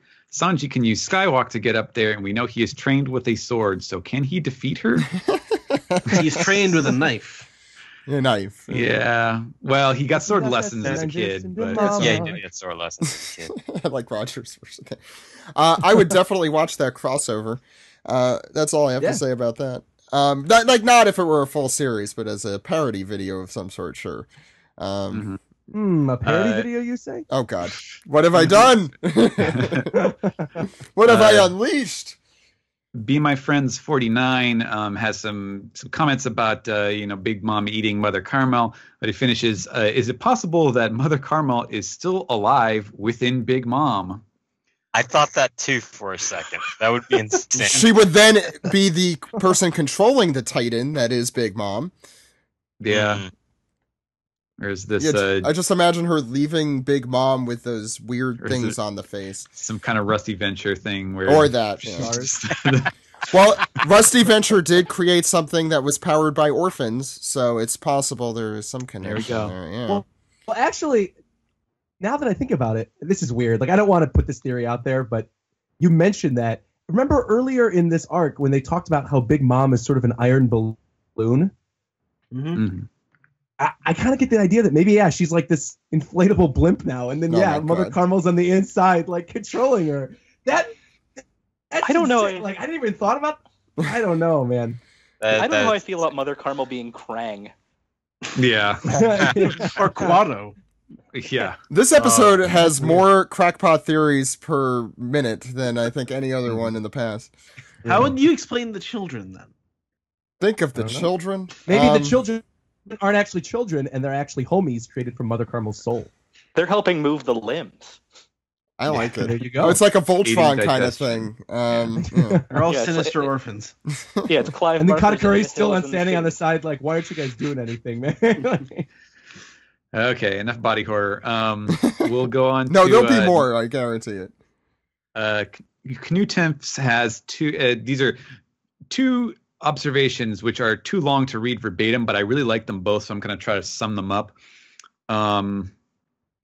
He points out, so there are several characters who have been highlighted in Whole Cake Island so far, but who have not yet really played a significant role. And the interesting thing is that all of them are daughters of Big Mom, in specifically Amande, Galette, Smoothie, and Compote. They have done almost nothing for the story, and I'm sure he has a plan for them. Is it possible that the daughters are all in cahoots with Pudding, and Oda has been planning for yet another what the fuck conspiracy moment with all of these characters? I guess, do you think that there is a bigger role for them yet, or do you feel like they are just sort of story filler? Real quick, Almond's not confirmed to be a daughter, though it's more than True. Yeah. I really hope so. It'd be a waste to have introduced all these really cool designs and do nothing with them. It wouldn't have been the first time Oda has done that, though. No. It is kind of strange, though, that we haven't seen Smoothie do anything, considering she's one of the Sweet Commanders. So we kind of already know what she can Squeeze do, a though. giraffe is what you've seen. I mean, that was pretty awesome. All she's done is serve drinks? So much Jeffrey juice you can make, man. Like, you haven't tried it, Roger, so obviously you don't understand. That's true. Yeah. And I think we'll definitely see more of, not Pudding, of Smoothie. I mean, maybe I'm misplaced optimism, but I feel like that's got to happen. Well, we might get the return of the enraged army again. I mean, if they went after Luffy just for taking down Cracker, imagine what they're going to do once Big Mom's out of the picture. Or in the who's gonna picture, say but, that, that this plan is going to work anyways. You know, if the That's author has to explain, knockout way. Yeah, if the author has to explain an ingenious plan before they actually execute it, it's almost a surefire. It will not. That it's it's something's about to go wrong, and it will go wrong. I think in the next chapter or two is my crackpot theory. Since we're doing all of them this week, what's the next theory that? So the next thing, I think you'll see why I wanted to read this. When the underworld leaders gave gifts to Big Mom, Morgans says the following: "My gift is a rare one from the distant south." So I started thinking that maybe Morgans is in reality from the South Blue. And then after digging a bit, I found that Oda has already had a lot of connections with birds and South Blue. That's so true. Morgans says that his gift is from the South. In chapter 847, Big Mom says that she has a griffin from South Blue in one of her prison books. Chopper went to the Birdie Kingdom, Torino Kingdom, in the South Blue during the time skip. The bird Chichun that what's his name, Itomi Mizu, was flying on in the Davy Back fight was said to be a rare super sparrow from the South Blue. And we also have South Bird from Jaya. And Miss Universe also has some sort of a bird hat. He adds, not as good of a connection as the other ones. So, do you think that there is a theme here that with the South Blue, or is this just kind of coincidence? I'm convinced. That's a good pickup. Yeah, that's I like cool. that a lot. Yeah. I want to go to the South Blue now. That's Frankie's also from the South Blue originally, right? So Frankie's a bird. Yes, he That's where the bird He's persons kind- are from. He's a bird He's kind person. of a peacock himself. He's Yeah, that is true. maybe Vegapunk that's- is also from South Blue, and his best friend Bird Person and him are originally grew up there. Anyway, Roger. Phoenix person. So I Phoenix. zone. Oh, Marco. I really want to Marco's see from the South Blue. Peacock Zone. Yeah, he is. Oh, yeah, you're right. He is. Marco he's is fine. from South Blue? I didn't know that. Yeah, I just made that up. Oh, okay. No. Where's Suru from? Let's just Yeah, have let's all get the 'em all. bird people. Well, Subaru's all the- not actually a bird person. All the females are Maybe named they all after meet in the birds. South Blue for the annual bird festival where they eat a bunch of debris. They don't know what humans eat. Well, most of Oda's women are named after birds in Japanese, so they're all To be birds. fair, though, we don't know where Marco is from. So, as far as I could tell on the wiki. Anyway, what's the next question? Yeah, let's see. Endangered Big Cats had a big theory that I think we did just talk about with the email that not having a parent who is willing to knock sense into Lin when she did something wrong is a major factor in what she is suffering now with her character, and I think we would kind of agree with that. Optfire wants to know who is better at predicting One Piece, Madame Charlie or Roger's base. Madame Charlie. I think it's a joint venture between me and Brian. I think I can't take all the credit. It's both of us. We did agree with you when you said it last week. No one was like, "Oh, that is ridiculous." I don't recall anyone. How come Greg isn't here? Yeah, Greg should be there. I'm not here. Oh yeah, Greg actually. I give it to Greg. Yeah. Greg's pretty good. Also, Matt, I predicted things like Sanji finding Pudding's third eye beautiful, and that 4Kids would edit Arlong's gun to just a hand pointing. But you predicted that? Yes. Why would you predict that? Because I don't know, man. 2005 was a fucked up time. I do want to mention that Greg posted some really cool stuff on Twitter over the weekend, including measuring up basically where the giants in the last chapter were from, and when we have seen them in the past and present. So definitely check that out. We also retweeted that on our Twitter. It's Ochimusha108 if you don't know. Steven, go ahead. Also, Madame Charlie's prediction that Luffy was going to destroy Fishman Island, we're still kind of waiting for that, so I don't know how great she really is anyways. The book's still out on that one. Yeah. Her predictions kind of seem like a monkey's paw kind of thing. Yeah. She's like, it's going to snow one day. So Savage Driver says that the latest chapter shows young Big Mom being alone after possibly devouring all of her friends and Mother Carmel. However, in the chapter, it also showed that the government is aware of Linlin's existence and power. What are the odds of the government leaving her alone after the disappearance of Mother Carmel and allowing her to develop into the pirate she is now? Do you think that she possibly received help or guidance from someone else to avoid the government and grow stronger? Possibly. Not everyone at once. Yeah, I thought somebody was going to say something. I am very curious as to what has happened in the gap between age 6 and age, what is she now? 68, something like that. We know she encounters Roger at some point, and I assume she encounters the other emperors perhaps at some point. I call bullshit on the government coming by and taking everybody away to leave Big Mom alone. I would also, yeah. Only because Oda did a very good job setting up right beforehand, and this is narrative story structure, that if you have a character saying, I'm going to make a big score after this and then retire, their whole modus of operandi is like, I'm not going to quit this until I get paid. There's no way that woman's leaving that child. Or it's one day until retirement, and oh shit, I got 8. Yeah. Yeah, exactly. This is my last day before retirement. Mm-hmm. I'm too old for this ship. Yeah. Yeah. So on a similar note here, we have Sun Pirate 63 who said most people are predicting that Big Mom ate everyone at the table, but I don't think so. It seems more likely that while she was blacked out, stuffing her face, CP0 Rokushiki'd their way to the table and quickly stole all of the children except Big Mom. Kids are insane. Mother Carmel likely ran too, and she and the government are all monitoring Big Mom from a safe distance. I don't know about that. But also it says P.S. P.S. Shout out to Joey Weiser for being a great guest on my radio show, the Savannah Business Showcase. It airs this Wednesday. If anyone is interested, it'll be on YouTube and SoundCloud as well. Nice. So I'm sure.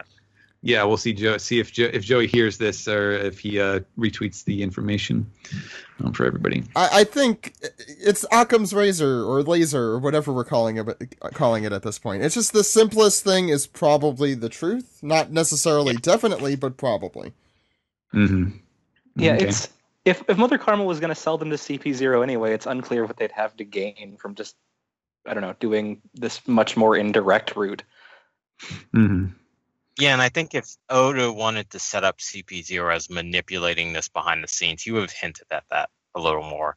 This is all just speculation on everyone wanting CP0 to be more involved than they actually are. Yeah, that's a Dressrosa thing. It's not a Whole Cake Island thing as far as we know of.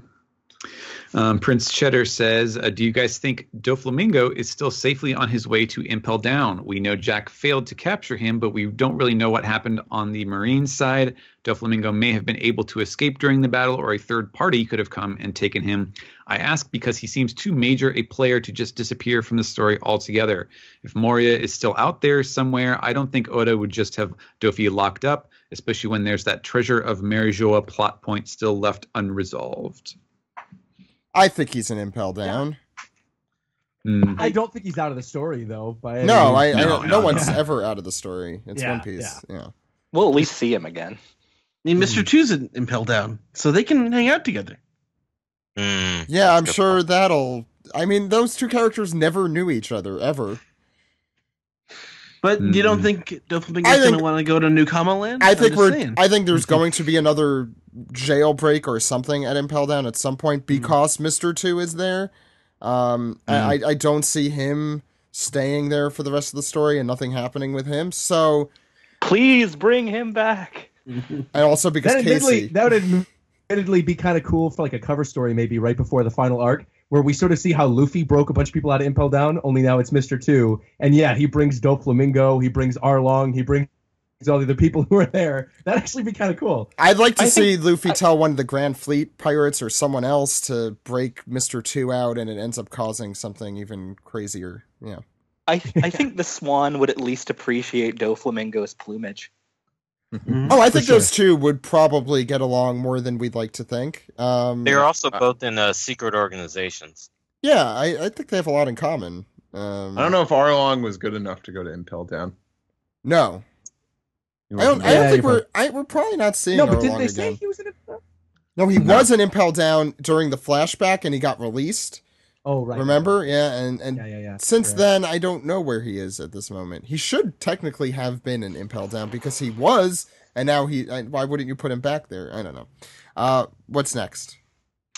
Easily Intrigued 22. We did kind of talk about this a little bit, but I guess I might as well bring it up again. Says, the backstory was suspiciously short if you ask me.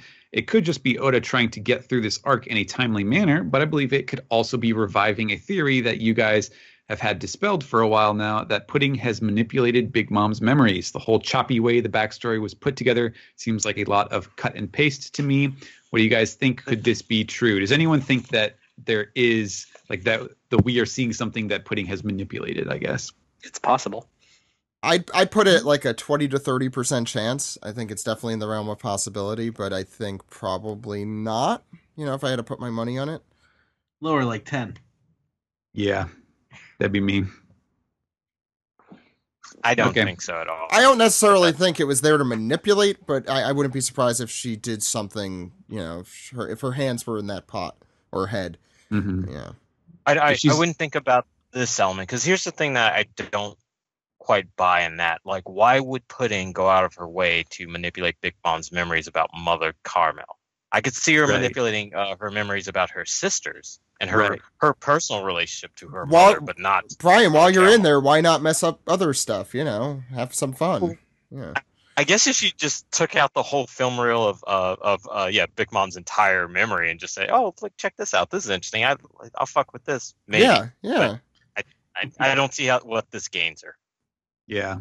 Who knows? Also, if she goes back too far, then it's like, okay, well, where's what kind of salad are you also forgetting about when you're nice, nice, Stephen. God, I remember the salad being better. Anyway, what's next? Yeah, Shadowcon has a really good question. I think, why are there no in-canon giants with devil fruits? Every race we have been introduced to has had a character with a devil fruit. Well, Hyogen actually pointed that out during Dressrosa. He said, "Have you ever seen a giant with a devil's fruit? I'm going to be like either the first or one of them." So there aren't a lot of giants, is what I think. That's part of it. Yeah. Yeah. We'll see them in Elbaf. They did say in this chapter the few settlements of giants, right? Well, we know like Saul isn't from Elbaf. Right, we know that. Also, I just want to note, Oda did a very good job. I think we said this at the beginning of the flashback when we were trying to figure out what was going to happen. We saw very little of Elbaf, so I think when we get to Elbaf, it's still going to be a big surprise when that day comes. I have a crazy theory, and I don't fully buy this. I'm just saying this just in case I'm right, so I can say I'm right again. What if Wano and Elbaf are the same island? What if that structure we saw in the background, what if Wano's on top of that? All right. Let's move on. Copyright Brian Newton, original theory, do not steal. Yeah, I could see an argument that giants wouldn't take devil fruits because that's like goes against their warrior's pride, that they got extra help to be strong or something like that. But then if Hyruden, I don't remember this. Hyruden said that he would be the first one to get a fruit. Is that what you were saying, Brian? I think he said first, but he definitely mentioned that like you don't see giants with devil's fruits, and that you would get this one and become more powerful. Have we seen not canon. The treasure tree? Have we seen Adam yet? No. Because I'm curious if maybe Adam is like maybe the tree that birthed all the devil fruits, and that's the enormous tree structure we've seen in Shadow on Elbaf, and that we find out more about that when we eventually get there, and that maybe they know like what the other cost of having a devil fruit power, so they don't want to use it. Cool. The more I think about it, I feel like the devil fruits have to be intertwined with the One Piece and Raftel in some way. I've always figured. I mean, it's, they're central concepts of the story, so it kind of stands to reason that there would be a connection of some sort. I don't know. I guess we will continue on to Trekker OC, who has some questions. Let's see. Big Mom's hunger pain syndrome, for lack of a better name, reminded me of something, the candy withdrawals that the giant test subjects had during Punk Hazard. Her strength and personality changes especially. My memory says that Caesar said he added the addictive substance on top of the gigantifying drug rather than the gigantifying drug being addictive, maybe. But despite that, I'm wondering, did someone dose little Linlin with some sort of prototype of what Caesar was developing and turn her into that gigantic sugar-dependent creature? Her parents were normal size, so I don't feel like it's that weird of a thought. Maybe her parents did. Didn't we mention this last week? Correct me if I'm wrong. Yeah, we did. I still think it's a possibility. I like this theory, but I'm not sure how it would fit into things is the problem. Also, Caesar could potentially recognize that side effect if he sees it, I guess, and that could also explain more of his reason for being in this arc. Yeah, I would like. I mean, any excuse for Caesar, yes, but not to become part of the crew if Sam's listening. No, I don't approve that.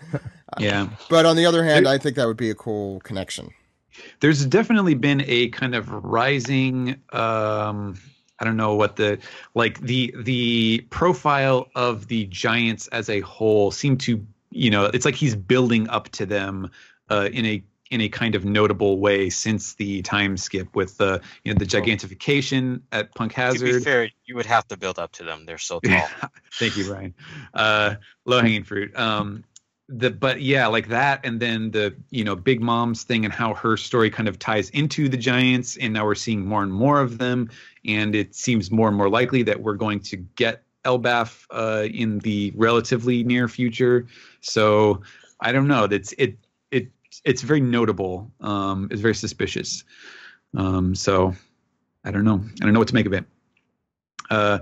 Brave Sabo says the new House of Lambs looks a lot similar to Whole Cake Island, or the island that it's on.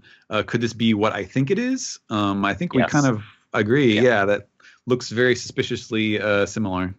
Yeah, Oda designs islands with very specific kind of ecology in mind. And you can also see the Seducing Woods area in one of those panels. I had forgotten to mention. It looks extremely similar. I would. Yeah, the hills specifically, I think, are what give it away though, because aren't those the two same hills with the Luffy versus Sanji fight? Yeah, I think you're The one right. in the background? I think Yeah, you're so- 100% correct. Yeah. Yeah, And if you yeah. look, they do a wide shot of it, and it even looks like the cake. You know, the different levels of the cake. Anyway, please continue. So S-Rob has two real quick things. One, throughout the flashback, whenever Linlin would chase the other kids, they would yell, Linlin's going to kill us, which I think is great foreshadowing by Oda. Yeah, I think we all assigned the blame for their deaths on their lack of realization Foresight. of the foreshadowing. No foresight. There's no foresight. No. Also, I noticed that One Piece was in the back of Shonen Jump this week. I think it was due to the subject matter. Steven, that's the joke you made. So it's definitely true. Yeah, it could be. I mean, they do. This is the English Shonen Jump, of course. In Japan, it's pretty much always right up near the front. There's way racier stuff at the beginning of these. Turn to like the third page, and you'll see racier stuff. The front page of Black Clover this week is just a naked girl standing there. Yeah, so I don't. Yes, it is. Yeah, look at it. And Food Wars is the thing. Sometimes, It's before One Piece this week. Yeah. The editors, the office at Viz, they shuffle things up so that they're not always in the same spot every time. So every once in a while, One Piece has a turn in the back of the magazine. I wouldn't be surprised if they did it just because it's such a crazy ending that Save the best for last. last thing you read in the magazine at the end. It's such a crazy end. Shit. Yeah. So, I agree. I like that reason. I think I'm going to go with that one. Sure. CP0 could have planted it in the back, though. True. So CP0. You're telling me that Joel Bonnie has been operating CP0 this entire time? Oh, Yes, God. that's Sure. And actually, Jewelry Bonnie's from the South Blue, isn't she? And we were talking about the South Blue earlier today. She is. It makes sense that a lot of the Shonen Jump podcast guys actually secretly work for CP0. I figured. All right, just a few more here. Zalumi says, this is one of my favorite chapters of the year so far, maybe one of the best of the entire series. In this arc, Oda has been subverting our expectations of his own formula, with Big Mom being more sympathetic than we first thought. Pudding is not good-natured at all, and Mother Carmel, the typical sacrificial mother character, is a two-faced child trafficker. And to top it off, the heavily implied dark turn at the end of the chapter left quite an impression on me. My question is, do you guys believe that having a 5-year-old girl accidentally cannibalize her friends and She's 6 figure, now, guys. Yeah, 6-year-olds. Might be the darkest moment in One Piece, or is there another one that takes the crown? Law's backstory. Oh yeah, when he hid in all the bodies. bodies. Oh god, yeah, that one's pretty bad too. That one was pretty. That wasn't pretty implied. gruesome. That was just there. Yeah. Yeah. Well, the active element, I think, in this would be the more gruesome part of it. That the child was the one responsible for it, rather than it's almost more gruesome that it's implied. Or at least you have to infer it, and you have to do the math in your head. I think that actually makes it worse than Much something worse. like Law, where it's just spelled out. For me, the one panel in the corner where it was like the long distance one, and you see the screen, like the yelling sound effects, that was like the most haunting part of the chapter for me. 100%. It was like, what is actually happening there? Because you don't see it, and it's so subtle. Because you can imagine when all this was going down, like Linlin probably like scarfed on one kid, and the other kid's like, "No, don't do that." And they were like trying to help each other, but they can't stop themselves from this monster. Yeah. It's Ben, no. I stared at that one little panel for a while, which is why I knew it looked a little like Whole Cake Island. It's just like it's creepy as hell. And we've had, a lot of brutality in One Piece. We had a guy kill himself at the end of Chopper's flashback. We had a mother shot in front of her children at the end of Nami's flashback. I mean, if we had an entire family, and every person that a main character held dear destroyed in front of their eyes at the end of Robin's flashback. Plus, so we've seen some pretty gory violence too, with Whitebeard's face getting blown off. And, half off, yeah, half off. Yeah. Face off, yeah. I'll be very. I'm incredibly ready to see how the anime is going to choose to voice that particular screaming moment, because on a page it can read subtly as the sound of celebration or terror. So I'm very curious to see which voice they'll give to that. I think I mentioned to Roger. I mentioned to Roger earlier, like for those of us watching the anime, I can't wait for them to do an instrumental version of Big Mom's theme that she had during the tea party for that moment. Because it's both like this celebratory, kind of like a Nightmare Before Christmas Addams Family creepy music while she's consuming I like morphine. that, yeah. And that ties in with the line, too, from Big Mom's song where she says, is this strawberry jam or is it somebody's blood? I don't care either way. It's like, that goes right alongside this. So I just wanted to address what Casey said about how they would choose to do it. So I do want to point out that so I think I spelled it out as just like, wah, kind of a sound. But one of them is just yelling. But the one on the top of the two sound effects in that panel is actually, it's like a wailing, like a crying sound, wah, like a kid going, wah.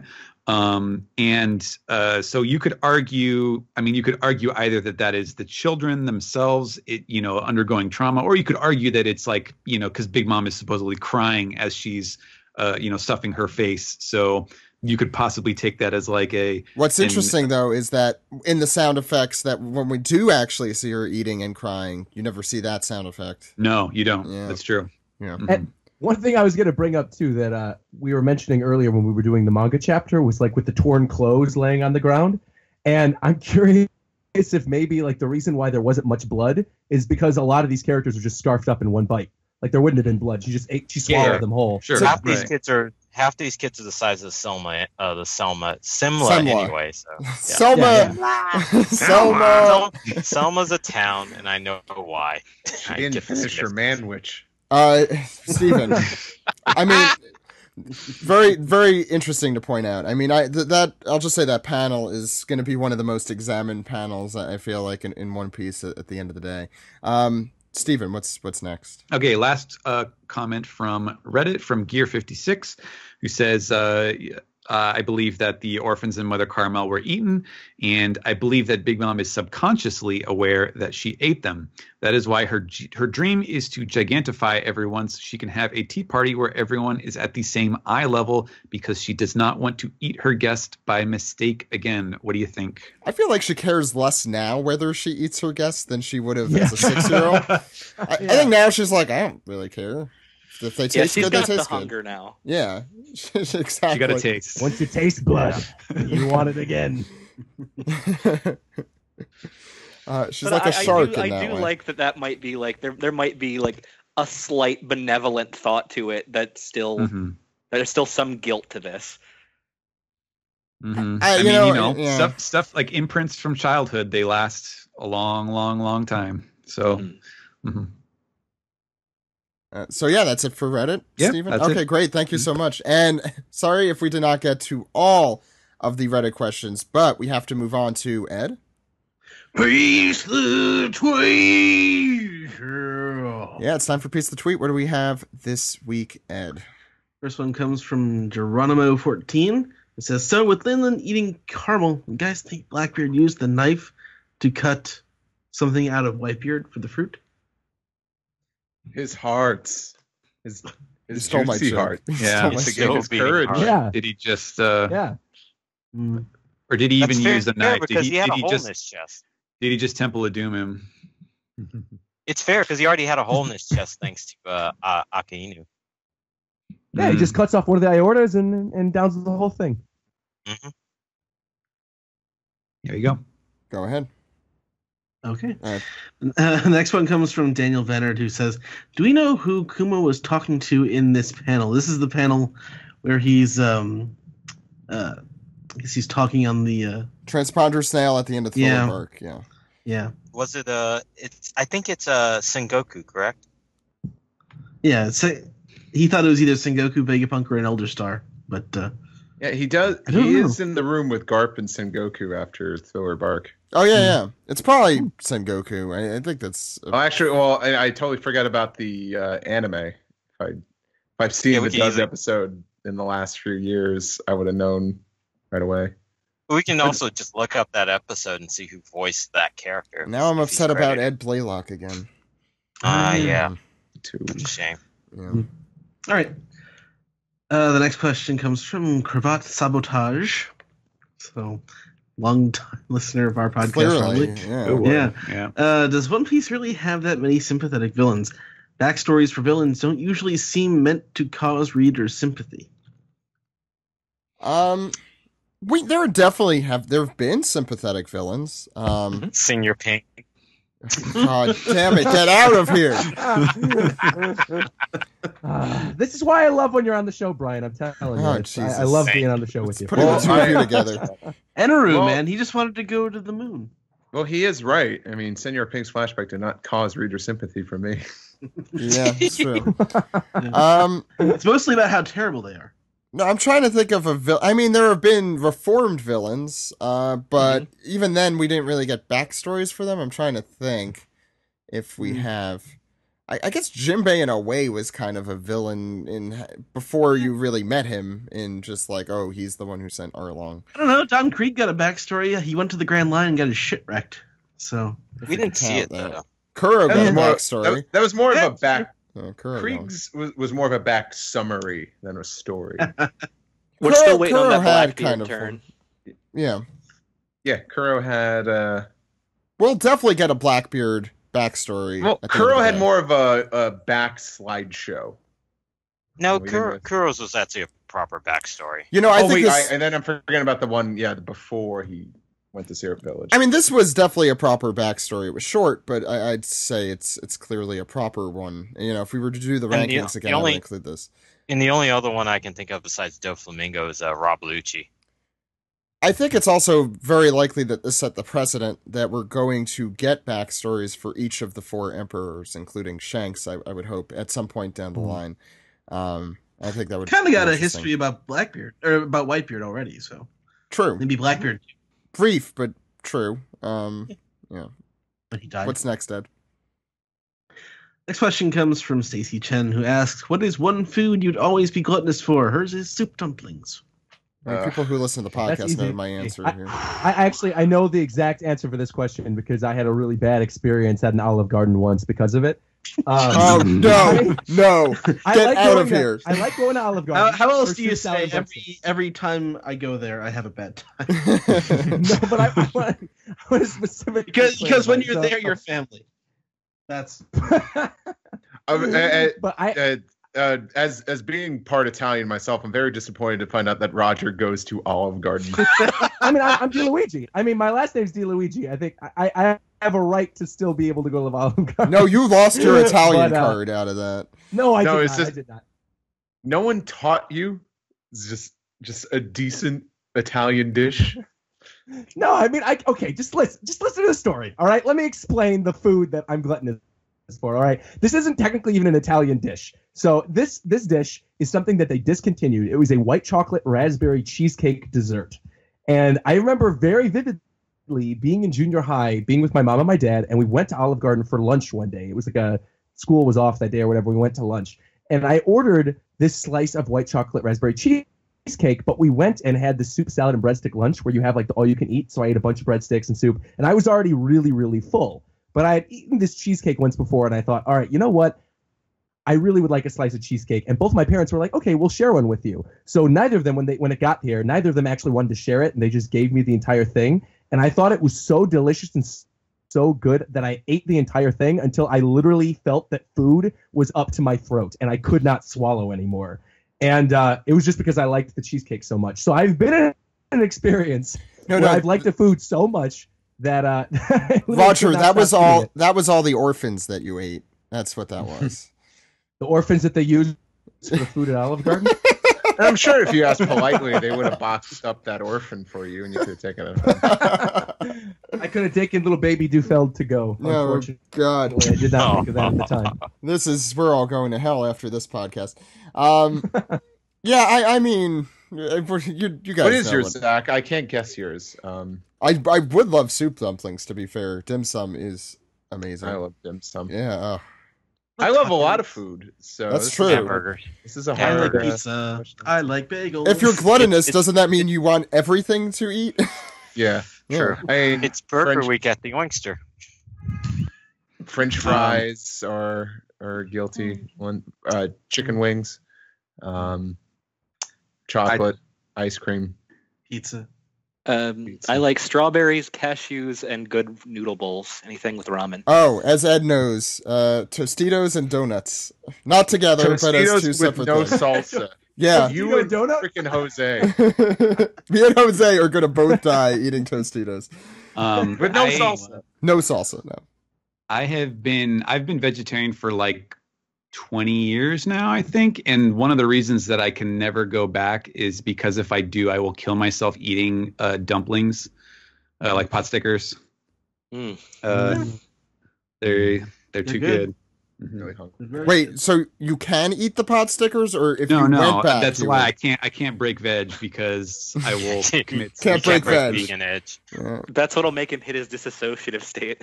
Yeah, Right. bring back all childhood trauma. And then the vegan police will show up and they'll Yeah. take away your vegan powers, even though you're not Oh vegan. man, I want to watch Scott Pilgrim now. Yeah, exactly. What's next, Ed? King Cocoa Butter asks, if you could choose one person to narrate a One Piece audiobook, who would it be, and why is it Samuel L. Jackson? Thank you, Ash, our very own Ash from the One Piece podcast. That's a good question. I think I would have to say Amy Adams so I could masturbate to it. Oh God. Jeez. That got weird. That's the reaction I wanted. Let's go. Nice. Oh, now I have a bad taste in my mouth, and it's not orphans this time. I want Yeah, the orphan Sam jokes Elliott sound a to lot read it better. in his old Yeah, I was man gonna- cowboy voice. I was going to say Sam Elliott too. You beat me to it. Jeff Bridges. The Straw Hats abide. Yeah. I got one. Christopher Walken. that would just be every Oda box would be a delight. Well, if it were voiced by Eneru himself, it would be a voice of God voicing the entire thing. So Maybe I'm like gonna say- 70s Al Pacino would be good. Not after the 80s, because that's just Hey, yeah. there's kids on the island. They're doing the thing. Hey, and they're doing around. I'll say Bobcat Goldthwait. I love Bob Scratch Goldfarb. Mine would be Gilbert Gottfried. His real voice or his real voice? real voice or his fake voice? Yeah. So there's no difference. Yeah. I'm Real a voice is believer. like a serial killer. Okay, I'm a believer. you live in a fantasy world. What's next, Ed? Okay, next one comes from Cracker Jacku, who says, Garchu OPP, now that the Vinsmokes have their raid suits, what's stopping them from simply flying away? Not What did being that fucking pussies. Would That's funny. wouldn't that suck if they just forced out and just flew away? Yeah. It's the same thing that keeps people in horror movies from making smart decisions. If they did, it'd be really boring. Mhm. Yeah. Also pride, probably. I don't know. No, I don't think they have that. Loser. I mean, Judge definitely has. I kind of hope that's what they do. Well, They just he lost run, it. I hope they kind of just do run away, because they deserve that as characters. Like, they don't deserve that cool moment. Get the hell out of here. Oh, Reiju deserves something. Yeah, Reiju could stay, but the rest of them, get the hell out of here. Mm. I mean, I know that's not going to happen, but go ahead. Our very own Sai has a question this week. Number one, Oda, did she have to eat all the kids too? Did she? All things considered, she probably ate her husbands too. That's a good point. Where are they? Where are the husbands? Well, one of them is in the forest, but the rest of them. In fact, Yeah, I'm she's a Black asking the Widow. same thing. I'm asking the same thing Bill O'Reilly asks of black families. Where are all the fathers? Wow. She's a big mantis. No, I mean, Brian's not wrong. He does ask that a lot. Yeah, you know. I like Charlotte Linlin hungry. I like the idea that Linlin was about to eat Pound, and then he wandered off to the kitchen to try and find some apple juice and never came back, just was trying to find it. No, Pound is just the shitty dad who says, "I'll be right back. I'm just going to the store for some apple juice." So follow. Oh. Part two from Sai's question is: do you think pudding will somehow help Big Mom remember what happened to Mother Carmel? You ate her, you bitch. What if that's how she reminds her? Not like through some memory power not thing. Powers like you freaking ate her, you bitch. Vulgar. No, that would be in character. I could see Pudding So smoking it when works. she says that too. I just imagine, Pudding kind of has like that Harley Quinn kind of voice. It's like, yeah. She's making like the Mother Caramel face. Yeah, we haven't heard her. We haven't heard her heel turn voice in the anime yet, so it could happen. Mm-hmm. Ed? Sauce Boss 5000. Wow, it's Sauce Boss 5000, guys. That's right. Even if the chapter end is fabricated or missing details, Mom had to get Carmel's fruit somehow, so Carmel definitely died. Carmel never disciplining Mom's behavior was probably her molding Big Mom to be a destructive force for the world government. Yes. In hindsight. Yeah. Yeah, no one ever taught Big Mom how devil fruits work. Right. It's also interesting, all the things we were criticizing Carmel about in the last chapter, I think we got to own up to it now. The fact that the heel turn happened, I think make it a lot more, it explains it and makes it a lot more interesting. In Yeah, it was so good. I was so happy when I read that. I was like, I can't believe Oda did that. And I was immediately fell in love with that character. Yeah, it's much cooler if she's just testing a product. All right, next one comes from Animate Sam, who asks, if the One Piece podcast crew could write themselves into any arc thus far, where and what would your roles be? So basically, tell us your One Piece self-insert fanfic. Yeah, that's pretty much. Yeah, that's what that is. Has anyone actually written One Piece self-insert fanfic? Jill is not here. Yeah. I feel like this is just sort of an offshoot of the which island would you want to live on? Because you're basically saying hey, which is the least painful arc that you could be in? But this also implies you would do something. Like, for example, I wouldn't mind going up to Skypiea and punching NL in the face. That would fit. True. Just fine. I'd actually think living on Skypiea all the way back in the day, though, would not be fun because they were sacrificing people to the gods, and I don't want to be sacrificed. But no, they stopped doing that before they went up in the air. That was in Jaya. Oh, Yeah, yeah, those- I guess you're right. Right. You're right. That's too far back. It was before there was there was a Skypiea, but not. So not... before, yeah. Well, there was a weren't there. Skypiea before Eneru was there. Yeah. Amazon Lily post Luffy being there, so they're totally cool with dudes. Ooh, that's good. That's a good choice. The question is, do you want to be somewhere where you won't get killed? And if so, I feel like Zoe would probably be the easiest place to live in. After Jack or well before Jack. Not during. Yeah, but all those set sleep times. Ugh. I am sorry, I am old now, and that sounds fantastic. Impel down 5.5 during and after Ivankov looks like a fun party. Yeah. That's true. Yeah. Hopefully the party stops, though. You don't want to be in a Key and Peele scenario. Yeah. It totally is one of those. It definitely does not stop. And the party don't stop. Hey, that waiter looks like John Travolta. Yeah, looks like. Okay. Next one comes from Killerfly, who says, does the fact that Big Mom may never know she ate Mother Caramel frustrate anyone else? I want her reaction. No, I like it No, more that she excellent. does not know. Personally, It's a tragedy. you're looking at the reaction she's having right now. That's literally the reaction. It's a big reaction if you ask me. She knows obviously she has died at this point. I assume she could do the math and figure, well, she was 80 and it's 60 years decades. later. Yeah, hopefully. I mean, Kreha is 129 years old at this point, but Yeah, I think Casey called it. It's basically a fugue state where she kind of subconsciously knows, but it's not like she always has a bad reaction when it gets brought up. Also possible. Mm-hmm. All right, the last one comes from Brian. Did you write in piece the tweet for an episode you'd be on? What's wrong with you? I just did that. Well, you better have an answer to your question. All right, do you think Oda's watching Game of Thrones? Mother Carmel is taking a cue from Varys with using kids as spies. Little birds. We know he's watching Yes. Game of Thrones. Greg Yes. recommended it to him. Yeah. Yeah. Yeah, Also, the final war in the series is called the Throne War. So Is that officially the name? I thought it was just like the war for the something. I don't remember. No. I don't remember exactly what it was. It wasn't Throne Wars. I'll go back and look. I'm pretty sure it is. Okay. Go look. I have to look at the Japanese. So that's going to do it for Piece Together. Really interesting discussions this Mhm. week. Before we go, Yes, Stephen. I looked it up.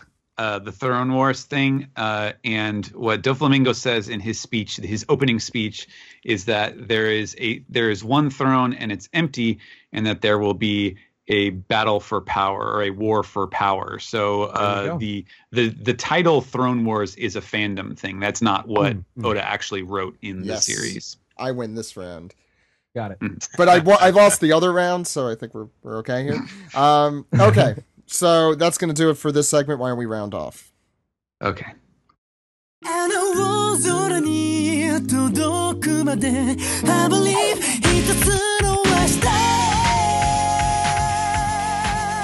This has been the One Piece Podcast, episode 472 for the week of June 5th. If you have not, please check us out on Patreon at patreon.com/OnePiecePodcast. We will have a new exclusive episode for all of you guys on there this week, including outtakes and more. And it's also our 8th anniversary, so if you've enjoyed us, please let us know over the last 8 years. It's been amazing hearing from some fans who have been listening to us since 2009, which is crazy to think about. So I want to thank all our guests who came on this week. First, Steven, where can people find you? If you'd like to follow me on Twitter, you can do so at Translatosaurus, where I talk about my work stuff. Cool. Roger. Sure. You can find me on YouTube, on Twitter, on Twitch, and on Instagram as Rogers Base. I do reviews about the anime and the manga of One Piece every single week. I will be at E3 next week, which is going to be really exciting. And so if you like Nintendo stuff or Sony things or just Japanese games in general, be sure to follow my coverage on my Twitter, which again is Rogers Base, and both on my regular YouTube channel, Rogers Base, ROGERSBASE, and my secondary channel, Game and Vlog, which is linked on my primary channel. So yeah, check it out. Should be a fun week. Casey. You can find me on Twitter at Minovsky Article, and since I usually keep these pretty brief, this time I'm going to recommend 2 manga that fit the theme of today's episode. The first is Dungeon Meshi, which is translated here as Delicious in Dungeon, by Ryoko Kui. Just got a release last month. It's about a band of broke D&D style fantasy adventurers who run out of money and decide that they're going to live off of whatever monsters they can kill in a dungeon. And it has A buddy of mine was just talking about that a little while ago. I'm glad it got translated. Oh yeah, it's very, very funny, and it includes a lot of recipes for animals that don't exist. And the other manga I was going to recommend is Satoru Noda's manga Golden Kamui, which is getting a release from Viz at the end of June. It's one of the best manga I've been reading in a long time. It's a really great seinen series about the Russo-Japanese War and a deserter and an Ainu girl hunting for treasure and also for things to eat in the snowy parts of Hokkaido.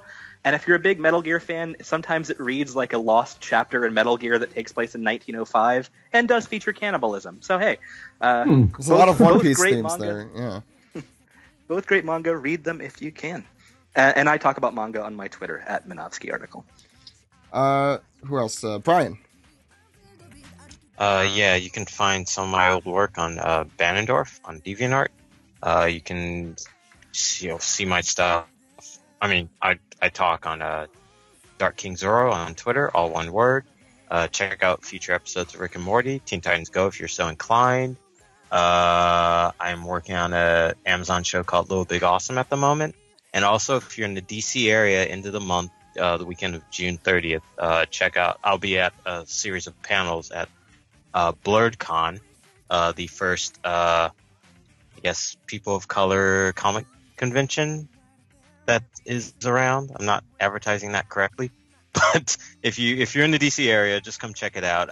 I'll be there doing a series of panels, probably talking about Rick and Morty, talking about getting into the industry, which is also part of another podcast I participate in called the Animation Success Stories Podcast, where we have up-and-comers and guests who are starting and working in the animation industry, from writers to producers to other artists, background artists, character designers, etc. And we interview them questions about like their education growing up and how they got into the business. So check that out if you care at all about animation and the people who make it. People who listen to this podcast, I mean, that doesn't register if you care at all. About me, I'll be on it. Yeah. If you care about Steve's me, I'll be on a future episode. Steve's on this week. We release on Wednesdays. on YouTube.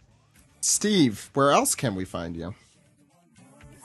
You can find me on Twitter, Instagram, Tumblr at Steve Yurko. I will be in Texas. I'll be in Dallas, Fort Worth this coming weekend for ACON. I'll be in Artist Alley. You can find me at table 1823. That's where I'll be. And I'll also be tabling at Anime Expo as well, but that's still a good month away. We'll talk about that soon enough.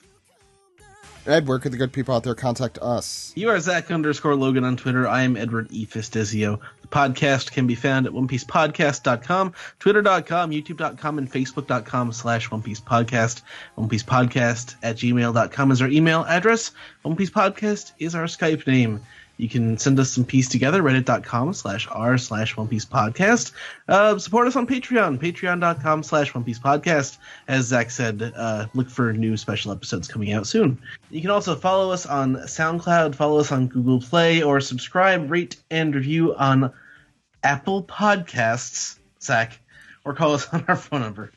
You'd think they would have realized that people don't like that one. Our phone number is 347-497-MAGI. Maji. That phone number again is 347-497-6254. Call anytime. Anytime. With your Semla. No, what? Steve, what was your joke? I said, would you? Oh, would you? Would you call? No. They never call. They never write, Anyway, thank you guys. They write a lot. They actually do write a lot. Thank you guys for all your piece together this week. And a really fun chapter discussion with all of you. We will be back in the present day next week in, chapter 868, I believe. And I think things will probably be interesting. I don't know if Stephen could even confirm that to us, whether it's interesting or not. It's going to be bad. Don't get your hopes up. Damn it. So we will see you next week, everyone. My name is Zach. My name is Ed. My name is Steve. Goodbye, everyone. Thank you. Ta-ta.